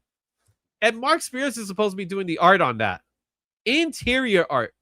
I don't know what's going on with Spawn 77. It's been a while. The announcement was made 2 years ago, a year ago. They said it's coming out. It still has yet to come out. All right. I was there for the Spawn. It's now $800. I still got the toy. I got Spawn 77, the toy. All right. And I did get the comic book with the Spawn. What's wrong with Walmart? I know people with both of the toys with both of the Spawn 77s. Yeah, I got the Spawn 77 toy. I did get the comic book. And I got it graded, and I got it at 9.8. And to this moment, we still don't have Spawn 77. Why is this taking forever? I don't know. Listen, that man is notorious for his lateness, so we get it. Which man we're talking about here? We're talking about Todd McFarlane. Yeah. He's not doing the art. I think he wrote the story. Or I think someone else wrote the story now I'm thinking about it. He's just incorporated with the plot. So... interesting. All right. Going to what I was talking about, lines. wear comfortable shoes. Oh yes, yes. Those yes. floors are not, most of the time. Those floors are not carpeted. Especially the Jacob Javits Center. Mhm. Those floors are murderous. Terrificon, because the bulk of it is on a floor space that was designed for an auto show. Mhm. Also murderous on your feet. Heroes is the same way. Huh? Heroes is like that. Oh yeah, I'm sorry. My brain isn't on Heroes. But yes, Heroes is the same way. It'll get you. And Heroes is 208,000 square feet. So you're walking your derriere off over there. There's not that many seats there either. There's not a lot of places. But actually, there is one whole seat section. So if you're desperate, well, you got there's like a food area. There's a food area where CGC usually is at. There's an area where you can sit down, you can relax, you could get your lunch and things like that. So that's a good spot. But the majority of the con, because the rest of it is a desert. It's pure cement. If you're going to sit down, you actually have to exit the area to sit by the lobby area where you can come in and you can sit down. There's plenty of seating in that area. People normally don't do panels in Heroes Con, I noticed. They exist, but I don't even know about them. I don't know who goes to them too. Yeah, if you could, usually what I do is I go to a panel. So to that chill. same place that you discussed where you eat the food under CGC, the panels are there. Oh, so they're open floor panels. Right. Have you not seen? No, they're on they have a stage there. No, but I'm not saying they're open. Right, but it's out in the open. But of course, everybody's mic'd and all that. So yeah, no, I've seen them do like the cosplay shows there because they like doing cosplay. Yeah, shows. but they'll also like people sit on stage and do the panel. Yeah, so make sure you have good shoes. Those shoes that you see right now, I don't think they're comfortable. Make sure you got some. They are all for show. Do not do your stilettos. Now, if you want to do that thing where you wear these because you want to meet a particular creator, blah, blah, blah, but then you go back to the room after you're done and you change, okay. Yeah. No, I make sure my shoes are comfortable. So let's go to our number 9. Coming in at number 9 is be patient and self-aware. You're in a crowded space, guys. It is going to be crowded. This is not AI. This one was my favorite. Okay.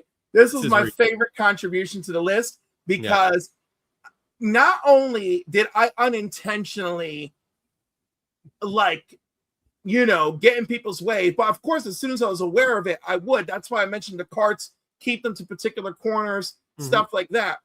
But also because like how people were treating me otherwise, elbowing me when we're going through the dollar bin together, blocking aisles with their carts, not being conscious with the backpack and elbowing people or hitting people with the backpack because they're just charging through place to place. Cosplayers do it all the time. And well, I did not deal with too many cosplayers last year between Heroes and Terrificon. Well, I will give it to Heroes that their space is rather large, so you don't get this. This is a New York Comic Con type of thing. There's a very New York Comic Con thing happening. New York Comic Con, San Diego are very much like this, where you don't have a lot of space. This like I said, this is real. This is what a Saturday looks like. Yeah. And Heroes Terrificon is pretty spacious as well, but you will have those moments where you are going to be in a crowd, especially if you're in a line. If you're in a line waiting for somebody, you're going to see those crowds forming. Scotty Young's a good example where he's at an area where it's taking up a line of an aisle. Unlike like Chris Claremont, they usually put him on a certain point because they know he's going to take up a line. But I think Scotty should be moved for that kind of reason too, to be honest with you, because he's that big of a deal. Daniel Warren Johnson had something similar to that, to the point that they had to cut the line for him as well. So that's something that's important there. Don't block the aisles. And more importantly, one of the things that really irritates me, and I do my best not to do this, but when I see it, you have to be conscious of it. Artists and creators, for the most part, they are very, they're introverts for the most part, right? Because that's kind of like they spend hours writing or hours drawing. And for the most part, they're also very kind and pleasant. Here's Yeah. the thing. Here's the situation. And that's gonna lead to number 10.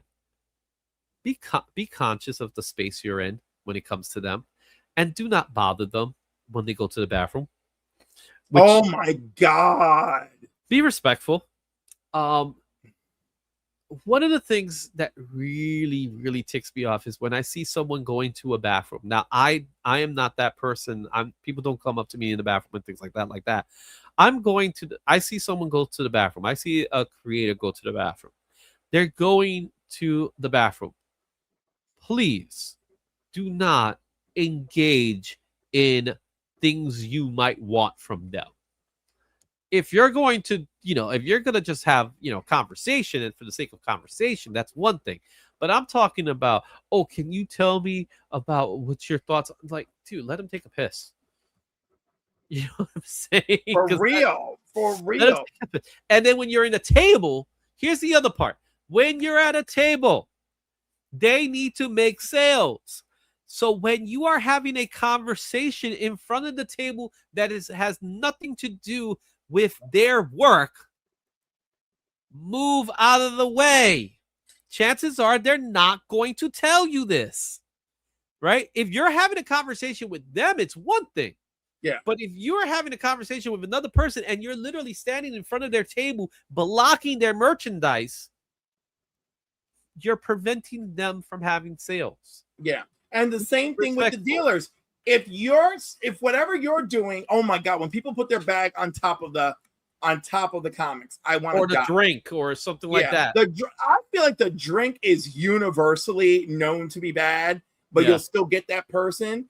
But no, a lot of people, they're just not sure what to do with their stuff, so they put it in front of them. And I get that to a degree, but no. Like my bag goes in the floor. My bag, when I take my bag, I put my bag in the floor in front, and it's in front of me. Right, I put on the floor, partly in front of me and between my feet. That's what I do, and then I shuffle over and kick it over when I move over. You can't. No, Matt. You cannot go to the stall and ask for the signature. Please don't do that. Watch Matt come back from Heroes Con and be like, I wheeled right in there with them. I was there. In fact, I stood at the bathroom the whole day, and I got so many signatures. he's there with a long box of comics just waiting. And I know Matt, he's sitting there with his long box, and then he's just waiting for creators to come to the bathroom and say, hey, what's up? Can you just sign this quickly? All right. Also, when it comes to photos and video, there are people that they don't mind if you take video of this stuff. But I've actually seen creators that don't want their video. They don't want video of their stuff. I don't, each his own, but be respectful of that. They take pride in their work, and sometimes they don't want their work to go out like that. What happens if you're doing B-roll? For B-roll, it's the same. I've seen that. I've been in conventions where people literally say, do not take footage of my booth. Yeah. Even if it's B-roll, they're like, nope. They don't want it. I find that a little bit hard because obviously I don't have any ill intent, but then someone online could see that B-roll and then do their weird thing where they reproduce it, claim that it's their own and all that nonsense. Yeah, but like my personal thoughts on that specifically is I'm not down with that in that way, because for me it's advertising. It's free advertising. No, I feel it's free advertising, but we can't deny that there are people out there who take other people's art, to make it their own. AI art to make it their own, and this is before AI even got into all of this. I've seen it, or I've seen people that straight up, like you said, ripped someone else's art style and just kept it. I've seen that. Like, do you remember that guy with all the paint splatter artwork? But it's clearly that he's knocking off other people. It's crazy, and they get caught. Eventually, they get caught. So be on the lookout for that. But when it comes to signatures, one of the things, if you want to get signatures of people, have your books ready, and keep it to a minimum, guys. You know what I mean? You have people that are also wanting to get signatures. You have writers and artists who need to have their hands ready for other things. So be respectful of that. If they say 5's the limit, damn it, 5's the limit. Or at least have a kid with you to give you the other 5. You know what I mean? Because I've seen that too. I am guilty of that myself. Where I have my kid with me, I give them a couple of books. I have a couple of books, and I got my 10. You know, when they go to Midtown Comics, when they have a limit of 3, all right, my 3, her 3, their 3, and they're all mine. You know what I mean? But at the same time, like I said, be respectful of them. All right. It's a problem. It really is. Lastly, and most importantly, don't be that guy. You know what I mean. Don't shove people around. Don't try to monopolize the creator. Don't argue with every price. Don't drag a wagon like you clearly in the snow.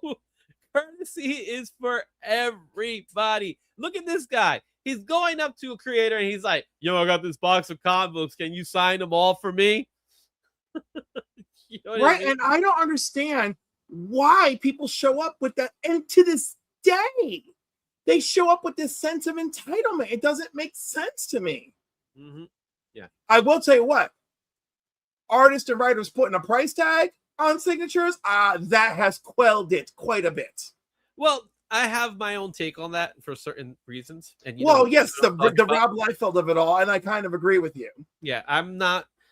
A signature to me is a signature, regardless of what book it is. Yeah, because you just want to again, everybody has they're entitled to do whatever they want with their own signature. Is their signature, so I'm not going to complain about that in that way. But I'm not a big fan of, because it's this book, I'm going to charge you this much more. I'm going to charge you this much more because you're getting it graded, because I want the money. Like, I'm already spending money to get it graded, and I'm going to spend money for the witness of it all, right? Because I have to pay for the witness. Not directly, but I have to pay for the witness in some way, right? Because CGC will charge for the signature. So that's paying for the witness. And you want your cut on the money too.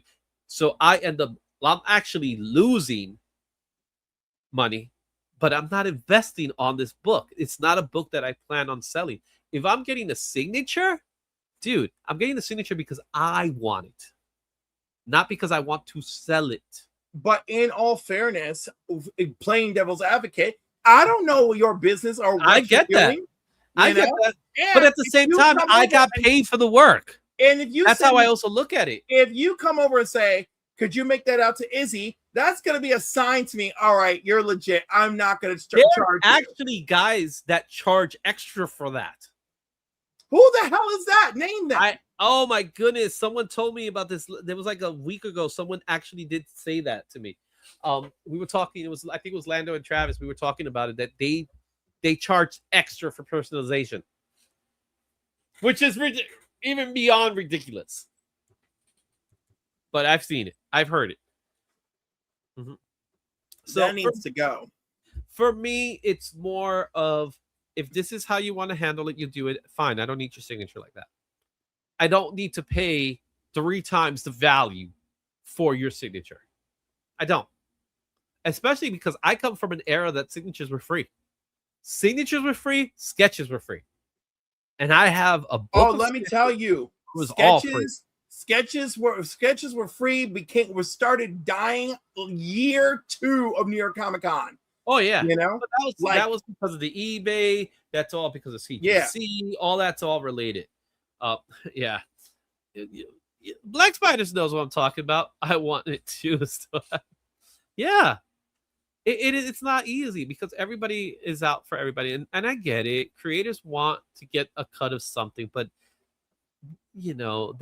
and for many cases, to me, they're guests. So in some cases, they're being paid to be there too. So I'm like, I don't mind the paying for the signature. I do mind when you have to pay extra just because it's this book. You know what I mean? I find that kind of wrong, in my opinion. Well, when you interview Rob Liefeld on August 2nd, you tell me about it. That should be fun. We'll see how that turns out. Interviewing Rob Liefeld is interesting. But there you have it, guys. I want to hear from you guys. What are your takes on the subject matter? What are some of the tips and etiquette that you feel are necessary for the con experience to be a successful experience for you, for those around you, and in general? Before we close, I want to get to this comment. Yeah, go for it. All right. Make sure it doesn't happen. The same thing that has happened to me. I didn't get my pick. So you can pre-order now your celebrity picture for Terrificon, right? For instance. So I will pay before I even go there for my Freddie Stroma photo, right? Mm-hmm. But when we were there last year, Dave sees Sharon Carter there. No, Peggy Carter, right? What's her name? I know Haley Atwell. Haley Atwell, right? And he gets an autograph from her, and they have a lovely conversation, and her handler is there. And he's like, I really want to get a photo. And the handler keeps telling Dave no, right? And then Dave goes to a panel with Haley Atwell. And Mitch, owner of Terrificon, gets up and says, and don't forget, you can still get your photographs. He goes back to the table. The handler is still like, no. And Dave is like, I don't understand. Did they pre-sell her slots? Or like, why can't I get a photo? So Sunday night, we're talking to Mitch after the show is over. And I'm explaining to him what happened. And he's all upset because Haley Atwell's handler is like not like it was new, not a real comic show handler. She was more of like a publicist style handler. Like, oh, I'm going to go with you to the Tonight Show kind of person. Yeah. Right. So she did not know the ins and outs of the show and apparently didn't learn the ins and outs of the show. So that's why Dave never got his photo. All she had to know was, wait, if you want a picture with her, you go to that booth, right? And you pay there and they'll give you the time and we'll do it. That's all she had to say. That's all that had to be done. But we didn't know. Dave kept going over there. I was busy digging through boxes and stuff. We couldn't figure it out. And then, of course, Mitch explained it after. He's like, that's crazy. And like, you have a specific place to pay. So that's what David is saying. Don't let it happen to you. If you want that celebrity photo, find out all the rules. If you run into a situation like him where you can't, where you're like, oh, they keep saying no at the table. Go find somebody running the show and be like, yo, I keep being denied a photo. What's going on? Well, there's a good reason why Rob Liefeld only takes cash. Bankruptcies. What's going on? PSG Comics. Well, it's Ron. It's all because of tax purposes. It's tax. It's because of taxes. You can get away with a lot of things in the cons. That's what it is. All right. I got my sketchbook from the Kill. Yeah, you're with me, Rattlesnake. You and I got the sketchbook. Yeah, Black Spiders and that's all we did. That there was times that's all we did. We got sketches. Like I got sketches galore, man. Some of which I forget. Roy Thompson always take. Yeah, he's at that age where he needs to only take cash. Yeah. All right, guys. Let me know. Take cash. And by the way, if you report too much income, it will affect your it'll affect your Social Security. Yeah. So, guys, thank you for having us for this one. Let me know in the chat. We are going to release this one separately in another segment. So please leave a comment. Let us know what you think. I want to hear from you guys. So make sure you put it in the chat. Make sure you hit that like, subscribe. You know the big deals. You know how this all works. So that's that piece. I see Not Near Mint is also in God We Trust, but Cash is King. Yep, there you have it. All right, what's up, Maddie? See you tomorrow. Yeah, what? There you go. All right, so that's that segment there. That was good, man. That was really good. I like doing these segments. They're so much fun. What do you say, Cliff? Now he's silent. He's not even talking. I listen. I try to be all in it. I'm in it to win it. I don't want to get into that. There's something going on in my house, but the stuff that's being burned upstairs, is driving me absolutely crazy and distracting me. So I apologize. Oh, there's like some incest going on, or is something else? Oh my God! Please, not that word. Okay, incense is what you're trying to say. God help all of us. Oh gosh, that's the New Yorker in me. No, they're burning some sage up there. You know what that's about. Okay. Well, yeah. Right. Are you ready, sir? Are you ready? It's taking over. Bringing cash. Yeah, we're ready. We're ready for the show. When you're at a con, take snacks and cons with you in concession stands oh yeah, of course. Oh yeah, And- ridiculous. Yeah, I'm not a coffee drinker, so That's okay, but your buddy is a coffee person, and there'll be coffee at his little booth if he's there. anyway, guys, ready to talk about some trending comics? Let's go. Let's do this.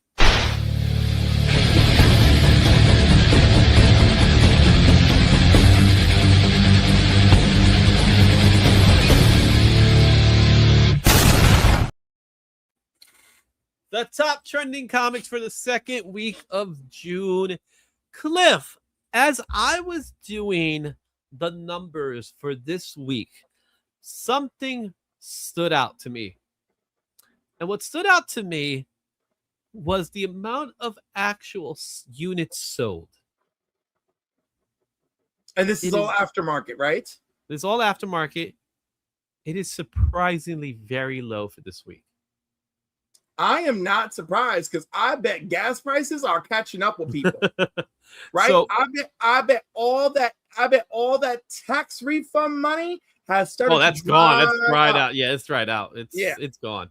So for as far as the actual sales figures, sales units sold, that's where things get very interesting. We're gonna look at that today. We'll talk a little bit about that. But before we do that, Cliff, there's 4 books up. Let me know what you think. I think it's great. That 1 in 25 is a beautiful cover. You already talked about the anatomy last night over on Cover Price. Twerking Brainiac is my new favorite thing. You are welcome. You've never seen it before? You never saw that? I always see it. Every time I see it, it's like, why is Brainiac twerking? Izzy, are you crazy? The fact that one of y'all animated it. You animated it. And that shit is hilarious. Hilarious. That was the Cover Price team. They did that. We were cracking up on that. Yes, whoever did it on Cover Price team. Mwah! Mwah! Good for you. That was fantastic. Of course he looks like he's twerking, but that video, phenomenal. Masters of the Universe. You should get that video so they can see it. So we can definitely see it. So when you get a chance, find it for me, and then we can put it up. But when we get to the action comics, so you could do it now. All right. So what about the other books? So you talked about the Deadman. You talked about the action comics. We got action Masters of the Universe. Now it's funny because this is not his first appearance. No, but it is the first issue. It is the first issue of Masters of the Universe in a standard comic. So that's the deal with that one. And then Spider-Man Noir, which, by the way, talk about divisive audiences. Mm-hmm. All sorts of people are like, "Oh, I'm struggling with it." I finished it. I had a great freaking time. Okay, I still haven't finished it. I had a great time. I'm still on 1 episode in. Oh my god, dude! It's them. It's not me. It's them. Because they all want to see it, but nobody wants to go actually sit down and see it. Unbelievable. So unbelievable. All right, let's go into our honorable mentions for today. Like I said, the sales figures have been very interesting for me today, but let's get things started with the first one in our bunch here, and that's going to go out to He-Man and the Masters of the Universe, issue number 18. We have a beautiful cover featuring She-Ra, the Princess of Power. This is considered to be her first appearance in a standard comic book, which shocking that it took this 2014 this book came out. Yeah. So I find that very interesting. I also find it quite coincidental that it's also a DC comic. I mean, that's that. Listen, Marvel, that's your fault. Y'all could have done it. Right? You had the time to capitalize. This book is selling for an average of $80 now. And yeah, thank you, DVH. Standard US comic book. Yes, that's exactly what I meant to say. So there are other first appearances of She-Ra. Same thing with He-Man as well. We did that last week. We talked about it when it comes to their first covers and things like that. So I think this is a gorgeous cover. And now I think it's a good time, even though we'll get to it. We'll talk a little bit more. But your overall thoughts on Masters of the Universe without giving away anything. I love the movie, and everyone, I implore you, if you love that 80s nostalgia. If you're an 80s kid, if you like action, adventure, you want a fantasy, this movie is primarily set on Eternia. If you love all those things, go see Masters of the Universe. Buy your friend a ticket, okay? And then post online about it, because that is the only way we're going to get this movie some flow. I don't think this movie's going to get that love. The thing is, I don't know. I know 2 people who saw it and didn't like it. Everyone else, like 62 people commented on my Facebook that they saw it and loved it. I don't know. I do not know. Well, DVH is one of those 2 people, right? DVH is one of those 2 people. So I do understand it. I understand the hate behind it. So that I think get. It's too strong. Why hate though? Why hate? Yes, I don't like Evelyn's voice. Okay, that was an interesting choice. It doesn't work for me, but not enough to take away from the movie. Yes, I didn't like the naming convention coming from Young Adam and all that. I thought that was weird, and they didn't need to do that. Did not ruin the movie for me. It is not a perfect film, but it gives us popcorn film. It's a popcorn film. But it's good popcorn film. It's not like, oh, the plot doesn't even make sense. No, everything lines up. Okay, we even get a good first battle and a deep emotional moment. We get all these things that I really love. We get meme moments as well. We get meme moments. Again, some of them fell flat. I didn't necessarily need all of them, but that's okay. Well, but there were meme moments, but there was also paying tribute to certain memes, because it's a huge for non-Bloms meme. So there is a moment in the movie where they utilize the song. This soundtrack, I heard they hired a dude from Queen from the soundtrack. Yeah, Brian May. Yes, but they didn't make that. They didn't make that a deal. They didn't really say anything that Brian May from Queen did the guitars.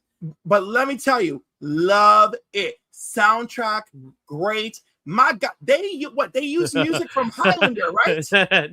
No, that's Queen. Oh my goodness, it's one of their Queen songs from the 80s. Wow, we're still on. We usually go to like 9 o'clock, man.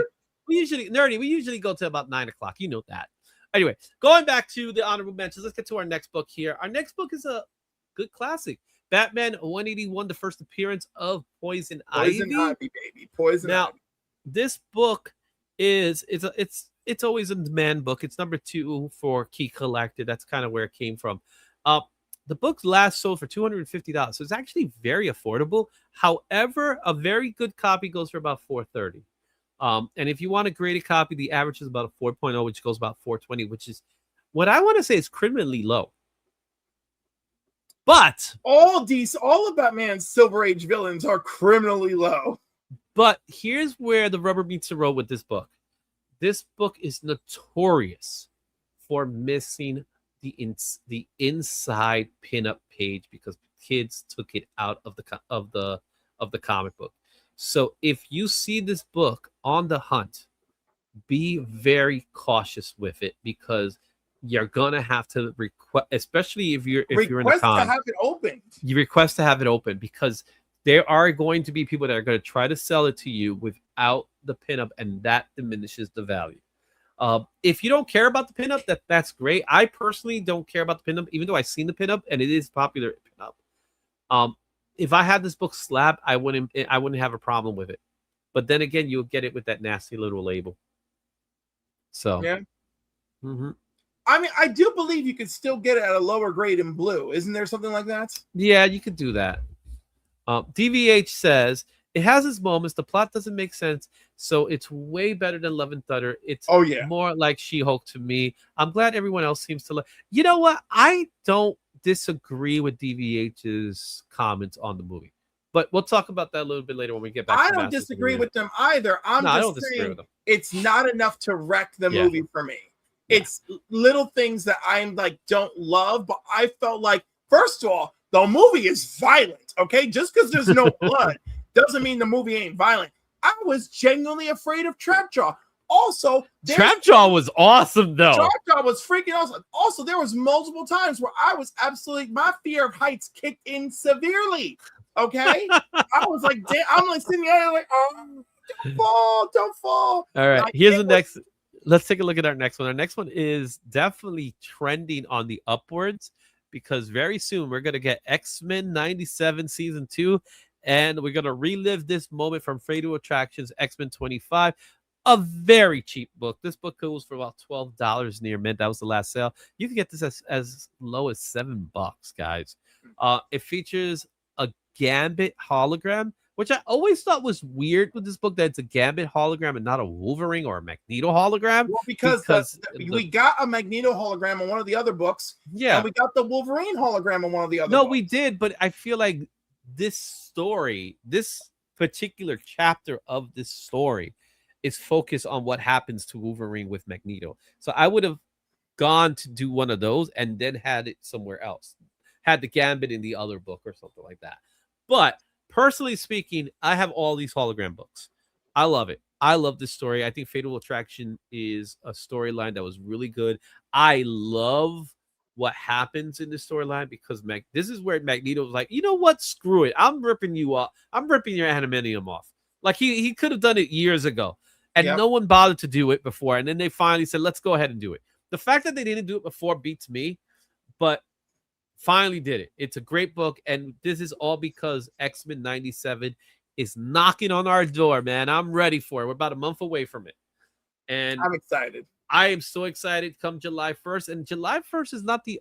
So July 1st is X-Men 97, but something else comes out July 1st, if I'm not mistaken, that I'm trying to remember off the top of my head. But there is something else that's scheduled for July 1st. I don't know what it is. But these are your honorable mentions. Let's go into the top 10. Oh, is it Spider-Man Brand New Day? No, Spider-Man Brand New Day is happening July 30th. It's July 31st. Oh. Because it's Jubilee's birthday. That's why I know. All right. All right. Number 10 in our list is a book because there is some spec potential on this book. It's not an expensive book, but it is a book that people are starting to seek out, and that's Escape from New York #1. With this book specifically, you have it from Boom Studios from 2014. This book is cheap, guys. It's a $7. No grade was the last sale of this book. However, the book runs for about $6 at a fine. You can probably find a near mint for a lot just as cheap. 9.8s are going for $60. As far as what's going on with this book and why this book is trending on Key Collector for #8 and #1 for cover price has everything to do with what's going on currently with this project. So they just recently said that Zack Snyder will be taking on a remake to Escape of New York. So that's why we have a 7-day sales of 6 sales and 13 within the last 30. This is clearly going to keep going on. The hype level is at a high because it was #1 for cover price. Now, I said it last night. Yeah. I could care less. Now, the quality of the book is good, right? The story was well done. Mitch Gerards did a great job on the story. Outside of that, don't think that I think after the Rebel Moon trash boxing that took place that I'm going to make a move based on Zack Snyder. All right? Y'all but Zack Snyder has his lovers. Zack Snyder has his lovers. Let's be honest. You can have your lovers. I'm just saying, like that news to move the needle at all, good for you. It does not. Those are the people that are moving the needle. The Snyder fans. We all know the Snyder fans are huge. Maybe they are. You know, we don't know this. Speckers move the needle too. As soon as they hear it, they start moving. Oh, they start pricing that book up. No, I agree with you. The book starts going up. This is a book that's very inexpensive. You might still be able to find it in dollar bins in certain places. Could. I bet you could find this in a dollar bin. Oh, no. Come Heroes Con, I'm curious to see how many people actually have this in their dollar bins. And if they do, I'll grab one. I'm just saying. I'm willing to bet. All right. If they do, I'll grab one. If I find one, I'll grab one if it's in the dollar bin. But I'm not going to overpay it. But I will say this much about Zack Snyder. Zack Snyder has his hits and he has his misses. I think when he's adapting something, he does a better job than doing his own thing. Granted, will he be adapting the movie or will he take it to a different extreme? That's where my curiosity lies with this project. And will it actually happen? It is still Escape from New York. It's one of those properties that are probably going to end up happening because we all know Hollywood does not like new IP. I think they're waking up to new ideas this month, because They're waking up to some of it, but it's not coming from Zack Snyder. No, of course not. But also, like, I'm just saying, like, this is not news that excites me. If you told me this is equivalent in my eyes to The Rock is adapting Escape from New York. It is the same playing field in my eyes. The same playing field. Dwayne Field. Playing field. Let's not make fun of my. No, I heard Dwayne Field. That's what I heard. Anyway. The Dwayne Field. There you go. That's what I heard. That's what I heard. Rock Johnson. Okay, that's what you said. That's what I heard. I heard Dwayne Field. All right, so that's number 10. Coming in at number 9 is our next book, and this just wouldn't be a countdown if we don't have an absolute book. So we have to have our absolute book. This is one of our absolute books here. Absolute Batman number 20, the Zoe Lackey Trinity Comics, limited to 888 copies. That's kind of like a thing they do where they do triple digits when it comes to their limited. Just came out for DC Comics. $60 near mint was the last recorded sales value of this book. This book is averaging at about $71. There's no graded books at the moment. This is just a drop that happened in Trinity Comics website. However, as far as trending lists go, it was number 2 for cover price. And the sales were 13 sales in total that we have in the aftermarket. Hype level of this book is at a medium right now because, again, like I said, not a lot of sales. Number 2 for cover price, so it definitely is mid. You mentioned this in the chat yesterday when we were talking about this book and cover price. Yes. You like this cover. I do like this cover. I think it's pretty freaking cool. Good for that. Out of 15,000 Absolute Batman 20 variants, this one actually stood out to me. I like the use of I like the negative production, all that, really cool.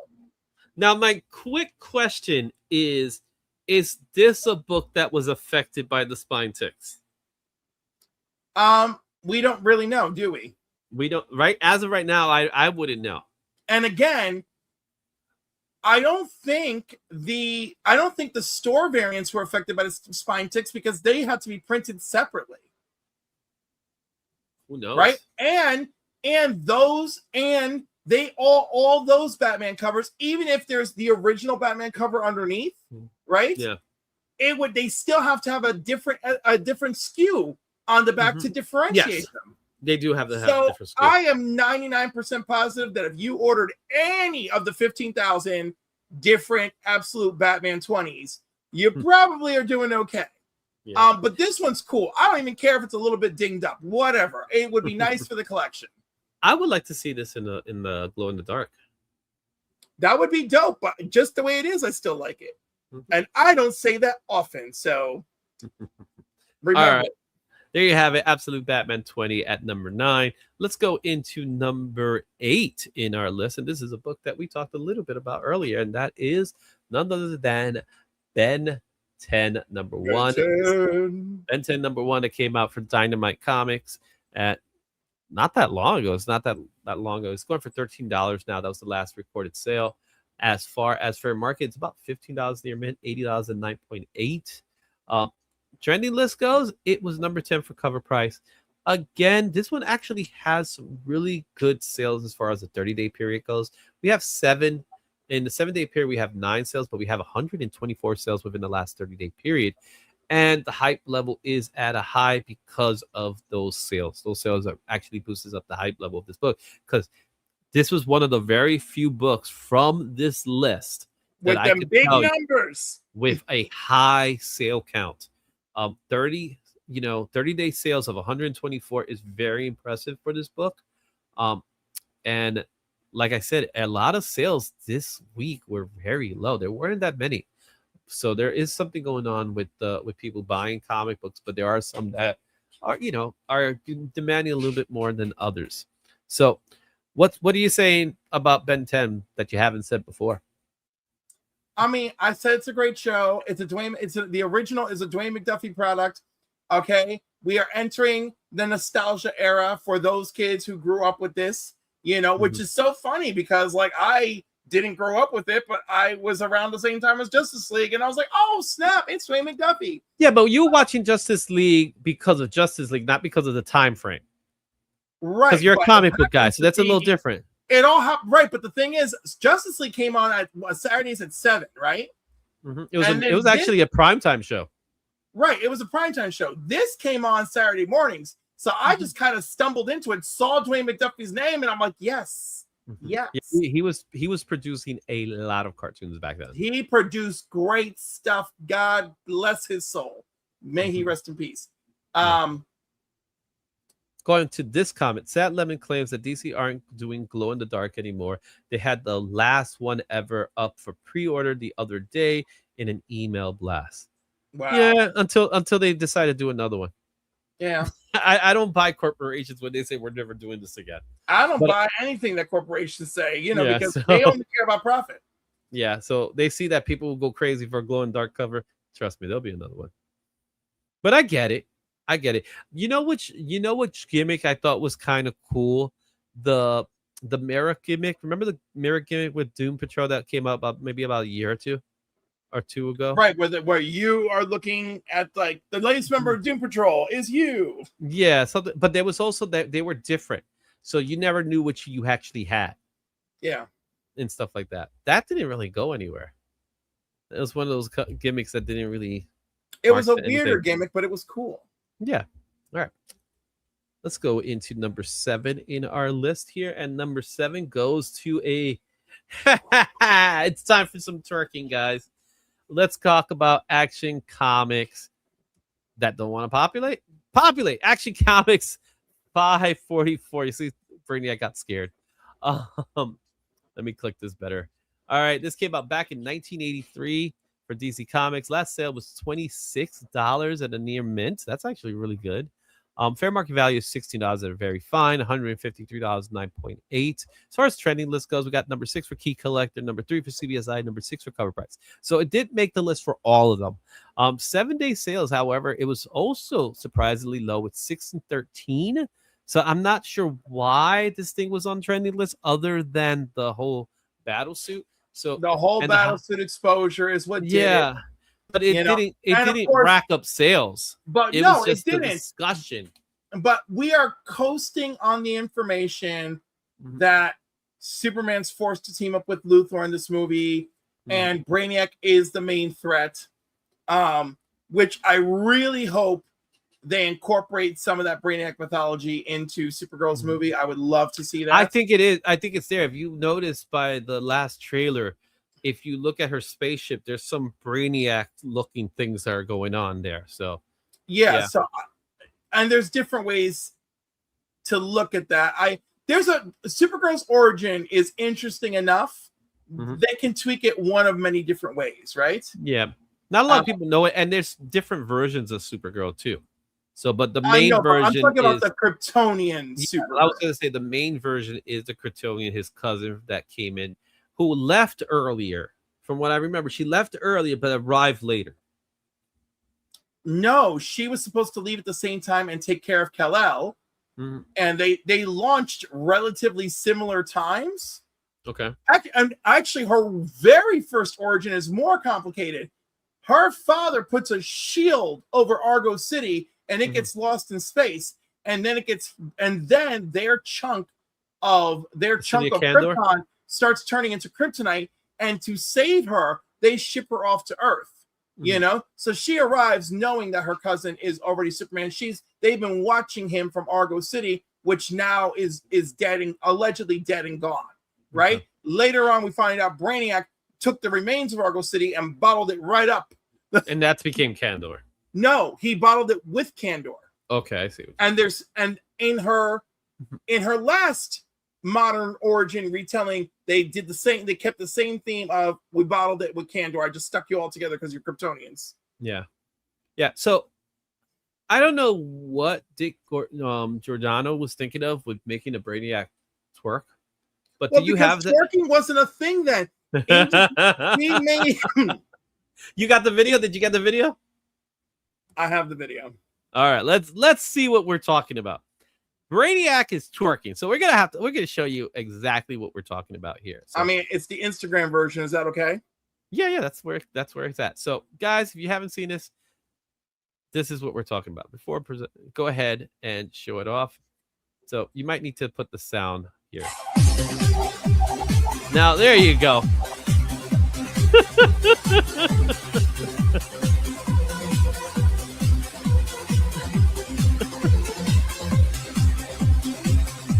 That don't look like Crooked in that one shot cover price. Oh my goodness. Which one, dude? Brainiac. Look. All right, enough of that. Terrible. Let's go back to where we were here. Yeah, so so yesterday in cover price, when I said it, I always looked at it. I was like, he's doing something, and I could at the moment I couldn't come up with the name. I'm like, what the hell is the name of that dance? And I said 5 years ago, but of course it's a lot older than that.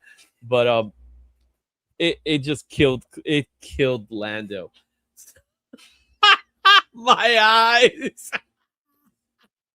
My eyes. Yeah, exactly. Oh my goodness, it's too funny, man. I might get hit for copyright strike with that Superman music, but I'll just cut it off for that time being. It's no big deal. All right, so that's number 7, Action Comics 544. So let's go to our next one here, and I gotta fix my tablet here so I can know in advance what it is.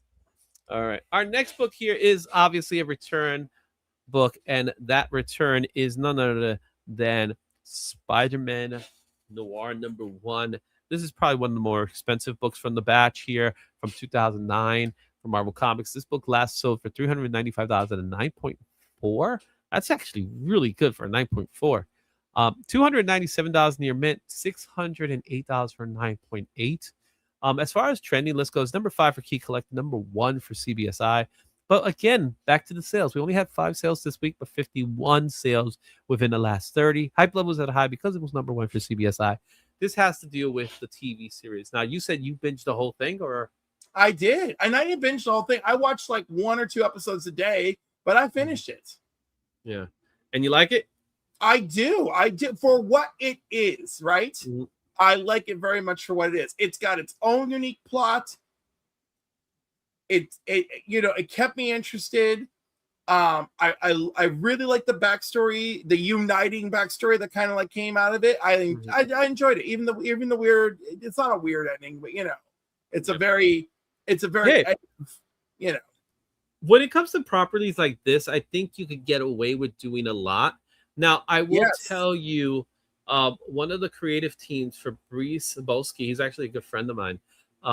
He don't want anything to do with this. Like, don't talk to him about it. He's very jaded when it comes to the comic book industry in general. He did co-create Fair Square Comics, so that's what he does now. And he's really interested. He's a big fan of not digital media. What's the other one? Physical media. Physical media. He's more a big fan of physical media rather than digital media.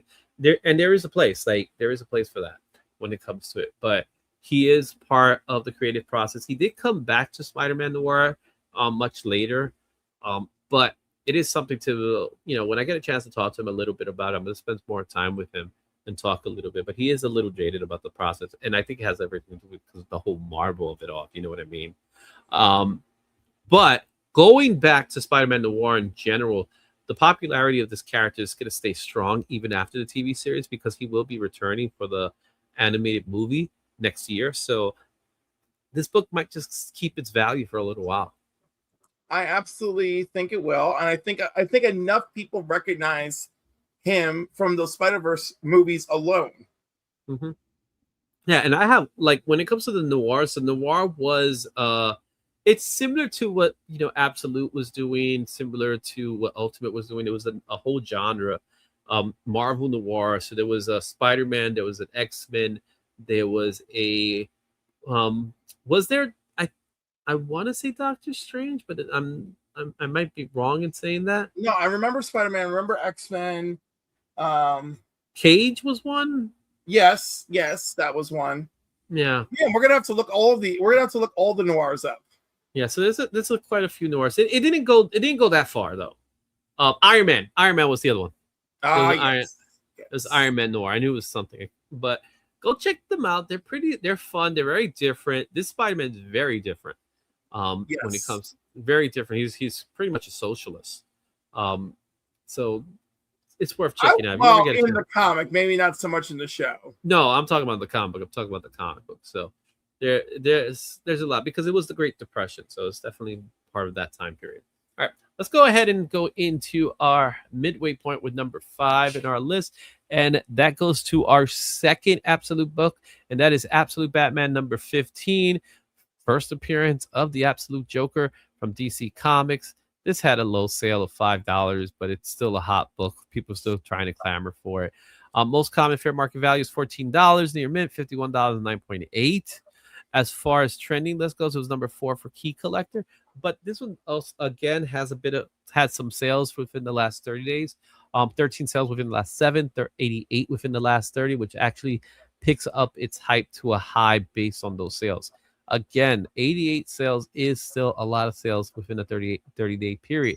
However, it's staying fairly. It's staying fairly like. Level. It's leveled. It's definitely leveled down a bit, but it might pick up again because he's going to be brought back into the Absolute storyline with issue 21 with Absolute Two-Face and Penguin. So he's making his return. So there are plans for it. And that's why this book kind of stays in the mix. You know, it's still Joker. It's a form of Joker, so that's why. It is. I also think that this book benefited from people being aware of its arrival. Yeah, exactly. And coming in number 4, this is one that I'm actually really happy to see in this list here, and that goes to Transformers the movie, the 1 in 10 EJ Sue 40th anniversary edition, which is a beautiful connecting cover. Yeah. So you have to get the connecting covers. $25 was the last recorded sales value of this book. It's relatively new, came out last week, so therefore they are no graded, but $24 is the fair market value of this book. This is on the trending list for cover price at number 3. We do have some sales with 25 sales within the last 7, 30 sales within the last 30 days. So pretty much most of the sales happen within the 7-day period. Hype level of this book is at a medium right now, but I think this book is going to raise up in value sooner or later, especially come September. Wait, what's September? They're re-releasing the movie. Okay. Honestly, as they call it, the apology tour. We shall see. I mean, honestly, it's a reprint. It is a reprint. That's what people forget. Some people think that this is another adaptation of the movie. It is a reprint of the adaptation from the 80s. Yeah. I know a lot of people got real pissed as soon as they picked it up and saw it was a reprint. They're like, ah. I'm more shocked that Marvel gave it to them. No. Marvel didn't give it to them. But Marvel never had the rights to the actual comics. Because this was it was the same thing. It's the same thing as Dynamite printing Space Ghost and Dynamite comics. It was the same thing. So what they ended up doing is, when they acquired the rights, they also acquired the comics. Yes, that's why you could buy all the G.I. Joes are being reprinted. Have you noticed that? By Skybound. Yeah, we got G.I. Joe's being reprinted by Skybound, right? And there's an additional last page in the back from Larry Hama sharing his thoughts on the issue you just read. So now that got me thinking about what Skybound's been doing lately in getting all these properties, right? So they got Transformers, they got G.I. Joe, they recently got Mask, and they're forming the Energon units, but now they also have these Valiant characters, really the Gold Key characters. Gold Key, Magnus. I said Magnus. I'm thinking of Warlock. Magnus Robot Fighter, Solar, the Man of Atom, and Turok. So does that mean they're going to be able to reprint at least the Valiant comics? Because I can see them reprinting some of these books. So they might be able to reprint the Dell books. They can definitely reprint the Gold Key Dell books. Mm-hmm. They may be able to reprint the Valiant books. Because but they might, the Valiant books also still have characters like Exo, so that I don't think they'll be able to do that. Then if they do it, they just can't reprint those issues. Yeah, so that's going to be interesting. So, but this is just a great cover, like it's Transformers cover.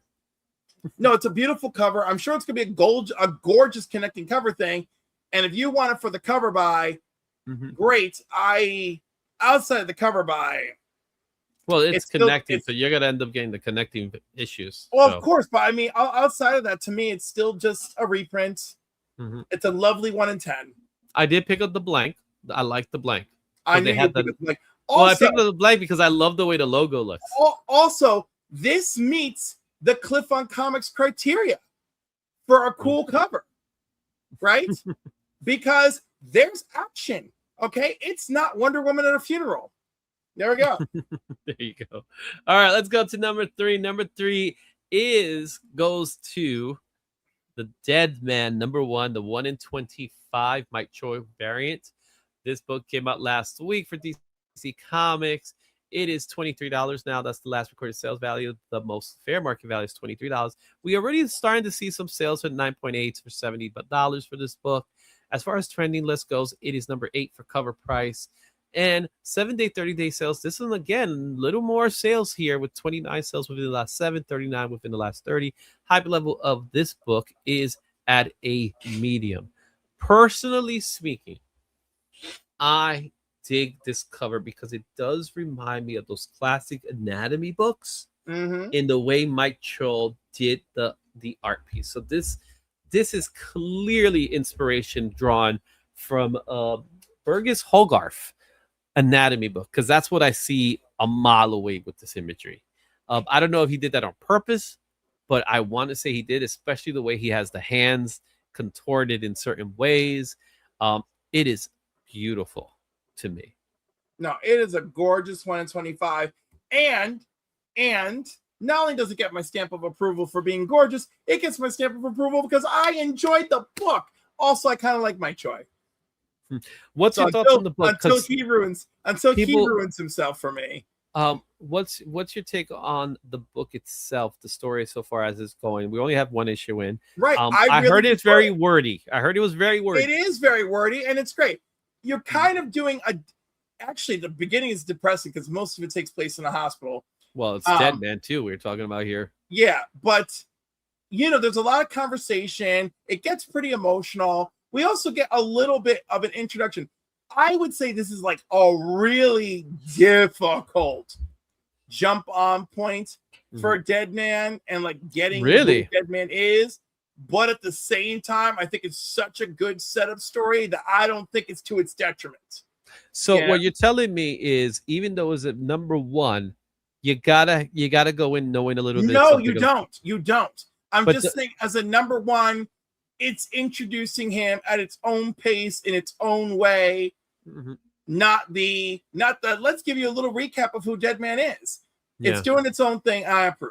Or at least some kind of exposition of the character, like, hey, this is who I was, and I was this, and I was that. Right. We don't get a lot of that, right? We get a little bit to get the ball rolling. Okay, cool. All right, coming in at number 2 is a classic. It is one that we constantly see return to this list time and time again. It is a 1972 Bronze Age blue chip key, and we're talking about Amazing Spider-Man 129. This book is from Marvel Comics. We know it. 1973 actually came out. And the book was last sold for $1,050 at a 5.0. As far as fair market value goes, $873 at a very good, $2,158 at an 8.0. This is where things get very interesting here.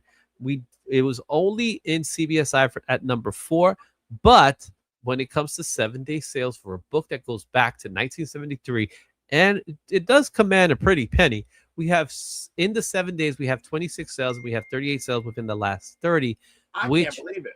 Makes this book at a medium right now. Dare I say it's a medium tracking towards a high because of the price tag. I told you this before, and I continuously say this. This book sells regardless of how much it's going for. The only thing I look, all things considered, I agree across the board. It's the Punisher's experience. It's going to move. I get it. What I think is interesting is it's an expensive book to be moving so much. It's always moving. And I think it has everything to do with John Berthal. It has everything to do with that. He's coming in Spider-Man. I don't know. He's always kept hot because they always keep him relevant, it seems like, right? There was that cool down period, but when the Daredevil series was over and then the Punisher series was over and things like that. But for some reason, he's always been a topic of discussion. And whether it's controversial subject matters, like dare I say, political landscapes on how they utilize his logo and things like that. I think all of that, it partakes to why this book sells. You get what I'm saying? So regardless of how you feel politically when it comes to the logo, at least, I think that's part of the reason why he continuously sells. Even though in the Daredevil series, they kind of addressed that, right? Not kind of, they definitely, it's not kind of, they definitely addressed it. No, they did it in the Daredevil series, and in the Yeah. last series that everyone hated of his because they didn't like how it because ended. they took the logo. Yeah, they did that too, you know? And they were like, they we're bringing the logo. We have to bring it back. So, of course, they had to bring it back. There was no doubt it was coming back. Everybody knows that. He is one of those characters that, I think you either love him or you hate him. That is for sure. You know what I mean? Because I know there's people out there that absolutely can't stand Punisher. They say he's part of a dark side. He ain't no hero. And he's the first, Punisher's the character that's first to admit that he ain't no hero. He's just doing a job. You know, he ain't a villain. He's the epitome of anti-hero, more so than even Wolverine. You know, for real. And I was gonna say, although he is part of that loner squad, you know. Yeah, but Wolverine has, there's heart to Wolverine. There's a general sense of emotion. Punisher, as far as the comics goes, he doesn't really have that. He doesn't really have that compassion side to him. He's an act of vengeance. In other words, he just does. He is who he is. He's an angel of death. That's what he is. So, you know what I mean? He can be. Yeah. That's for dang sure. All right. Now, let's go ahead and talk about the number one book, the one book that we didn't see. We started with a book from the same universe, and now we're ending it from the same universe. What I'm addressing is the number one book this week is Masters of the Universe, number one, the DC comic book from 1982. This book last sold for $30, and its fair market value is $42. They're very fine, $317 at 9.8. This book was on the number 4 slot for cover price. However, this book has 20 sales within the last 7, 47 sales within the last 30. Hype level of this book obviously is going to be high because it was the number one book. So for those who don't know how I do this rankings, the rankings are done by a point system. You get points for every single thing. So you get points for the last reported sale. You get points for the fair market value. You get points if you show up on a trending list. You get points for 7 days. You get points for 30 days. You get points for the high. So when you rack up all the points, Masters of the Universe came in first place, which is a shame that movie did not perform the way it should have. Oh my God. I think it's lunacy that movie didn't perform better. Yeah, the fact that worldwide it did 50-something million, and worldwide that trash box of a movie, scary movie, did 105 blows my mind. The thing is with Scary Movie, the reviews that came in said it was trash, right? Yeah. But people don't care when it comes to trash, when it comes to spoof movies, and when it comes to horror, right? So there's that level of it as well. Then you have the situation where you have a property that is cared for, like Masters of the Universe. But the problem I think Masters of the Universe has is that even though it went through relaunches, it never really found that new audience. You get what I'm saying? It couldn't latch to a new audience. The existing audience stood there, like me. This was all for me, right? I am the Masters of the Universe guy. Lawrence from Mighty Comics Collectible, he's a Masters of the Universe guy, right? DVH is a Masters of the Universe guy. And it was, what was so weird about it to me personally is that this was created for all genres, right? Because that's kind of the approach that it was going for. It was kind of go with that meta humor, which, like we said, it landed for some, it didn't land for others. I admit the jokes were not that great, and I think what I think hurt it more was that it was too close to Thor. No, because I think that was the case. So much worse. No, I'm not saying it's more worse, but it was people love Thor. Say what you want to say. People love it. Listen, I honest to God believe that the industry, okay, because I don't really know. I don't work in the industry. I don't know anyone directly in the industry. I know industry adjacent people. I don't know. But I have this terrible gut feeling, right? That like the hate of Jared Leto, the demise, Do you think the Jared Leto of it all did something about it? I don't right, think because it did. when I woke up Friday morning after having seen it Thursday night, right? I woke up to people complaining about the movie, all sorts of influencers, right? And their biggest complaint was Jared Leto. And I was like, you're insane. He was the best part of the movie. He was the best part of the movie. Right. Like you're just projecting he's a super cringy guy. But you could have gone to this movie not knowing it was Jared Leto, and you would never know. So you would left not knowing it was Jared Leto. The fact that I don't think that was part of it. I think it was part of it. My personal thought that I think that was part of it is one, there was spread love in the movies. Spread. And what I mean by that is that the competition, though they were different from each other, they still competed against each other, right? For seats. So I honestly believe Masters of the Universe should have been the top performer of the week. How did Scary Movie outperform it beats me. That didn't make any sense. I cannot. For a that doesn't make sense. Movie, yeah. I cannot. Well, that didn't make any sense to me. That's one. Two, the other thing is that there was other things that were getting competition. So we did go see on Thursday, we did see The Amazing Digital Circus. That was the top performing movie on Thursday. Just Thursday. It didn't perform on Friday. It didn't perform on Saturday. It didn't perform on Sunday. But it was the top performer for Thursday. But anytime a movie comes out on a Thursday, because there are previews on Thursdays, or if they're like fan events on Wednesday, which Masters of the Universe did have. So Masters of the Universe was out as early as Wednesday for fan events and special screenings, as they call them, right? Those ticket sales go towards Friday's performances, right? So those ticket sales goes for Friday's performance, and they could not match what was happening with Scary Movie, what was happening with Digital Circus. It still came in second place to Digital Circus. It still came second place, in front of Backrooms and Obsession. But I think Backrooms, Obsession, Scary Movie, Digital Circus, all of those movies somehow took that fire that belonged to Masters of the Universe. I also believe the marketing of Masters of the Universe actually kind of hurt it as well.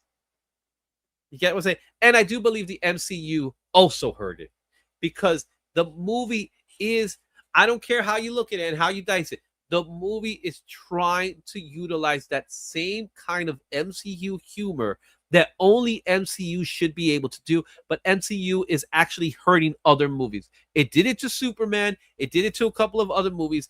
Thankfully, it's going to do it to Supergirl. I promise you it's going to do it to Supergirl. But like something like Clayface, that's going to be the exception to the rule. Clayface, I think, is going to perform extremely well. Because they're marketing it as an independent body horror, and they're marketing it as horror. And yeah, of course it's going to do well because it's going to they're doing an artsy take on Clayface. Yeah, and to DVH point, it was out as early as Wednesday because there were early screenings of the movie. So what happened? I don't know. What I do know is that Masters of the Universe cannot seem to grab a new audience. Only the existing audience cares for the property. Like me, like DVH, like Cliff. Our age group loves this because when it was out, it was out. But it was one of those properties when it came out in 82, it blew up. But when 87 hit, it died. Like it straight up tanked. So we only had about a 3-year period where it was performing at the highest level. It never, after the Masters of the Universe movie from 87 came out, it just killed it. And I want a sequel because of what they showed, right? In the trailers, and not just the trailers, but in the after credits. I want a sequel. Being that it is an Amazon property, there's still a chance that could happen. but it will definitely hurt any chances for other properties from the 80s. What it did, it's going to hurt Voltron, which, remember, they were talking about Voltron going straight to streaming. Yeah. Thinking about putting that in movie theaters after the performance of this, that probably won't happen now. Yeah. It might hurt. It might even hurt Highlander, even though it's a different type of thing, but it does fall under the 80s properties type of thing. You could forget about thoughts on Thundercats. Oh, it probably destroyed Thundercats' chances.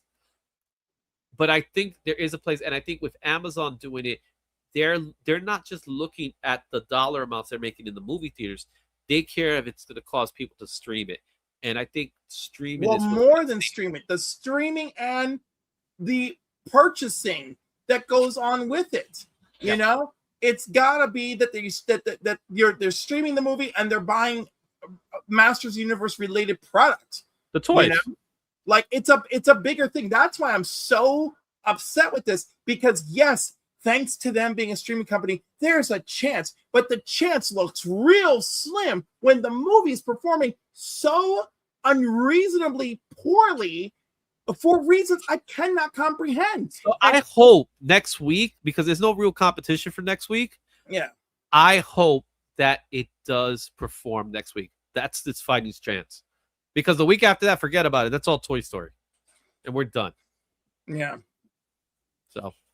Although, honestly, I have nothing left inside me for Toy Story. Nothing. Yeah, but it's still Toy Story. Yeah, you know I know, mean? But also it's Toy Story. Like, y'all had me at 3. I'll be the first one to tell you, we didn't need a 4.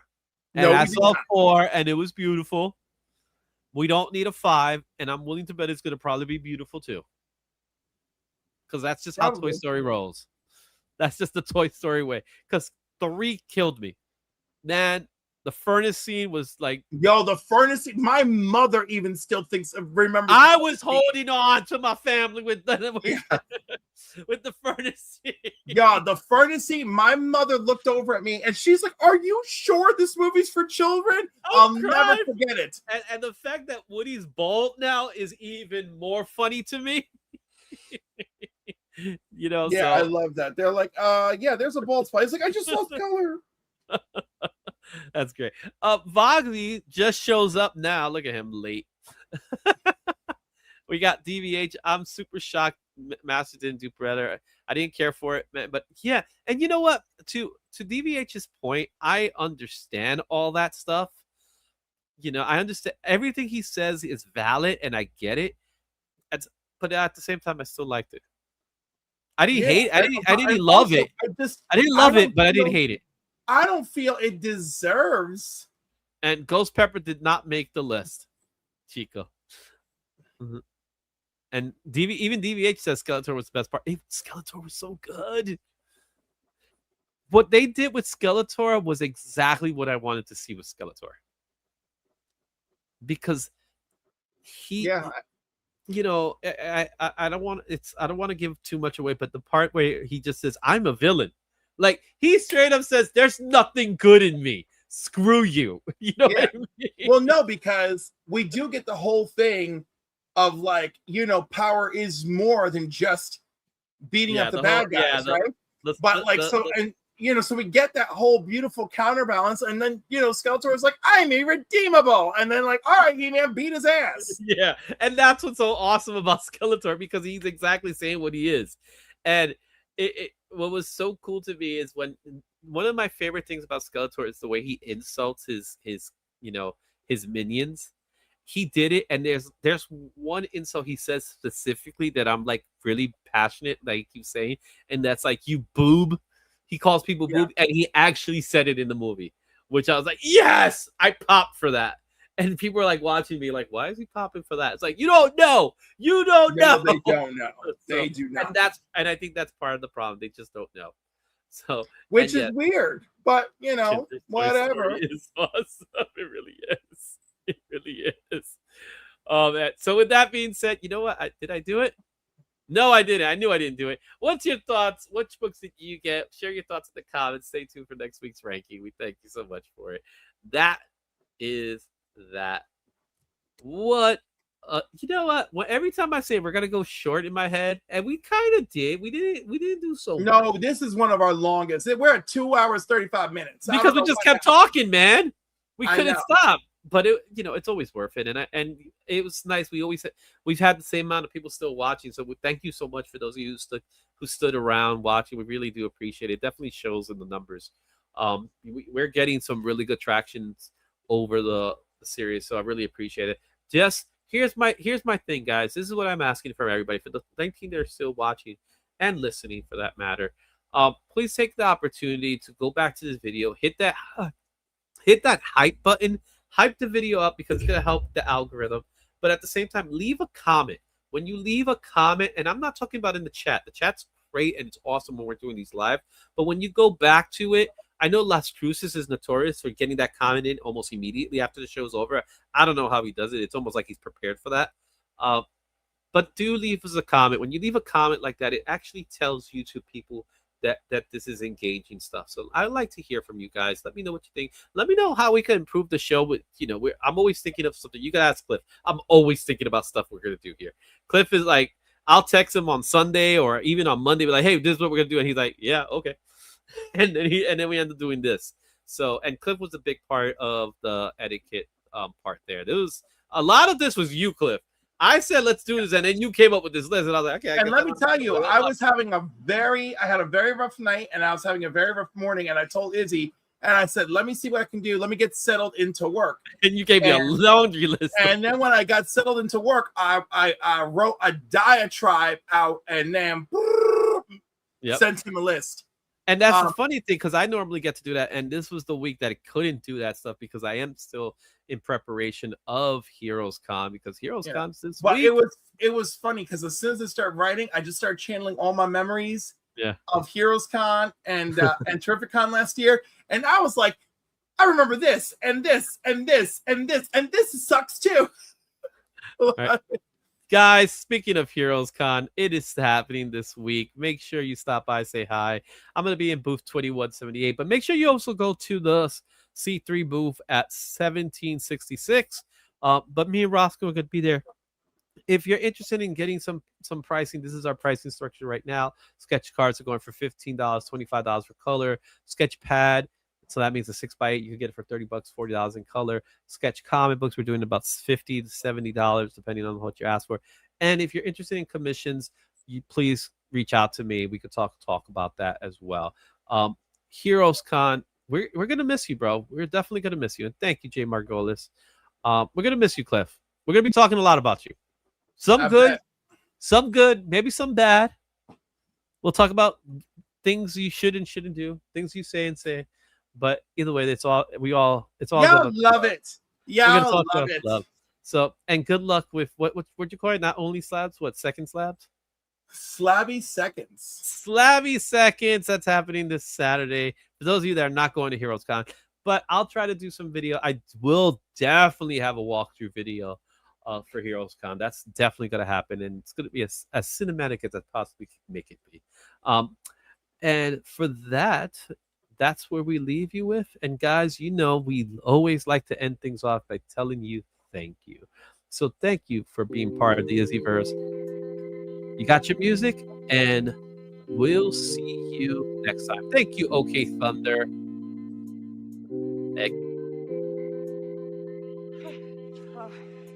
I think this is it. I think you're about to go home. Okay. Thank you. Thank you. Thank you. Thank you! Thank you. Thank you. Thank you. Thank you. Oh, thank you. Thank you. Thank you. Thank you. Thank you. Thank you. Thank you. Thank you. Thank you! Thank you. Thank you. Thank you. Thank you. Thank you. Thank you. I never said thank you.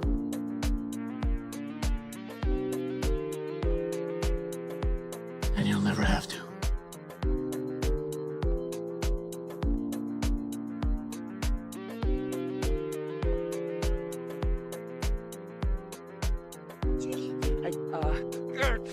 Thank you. Thank you.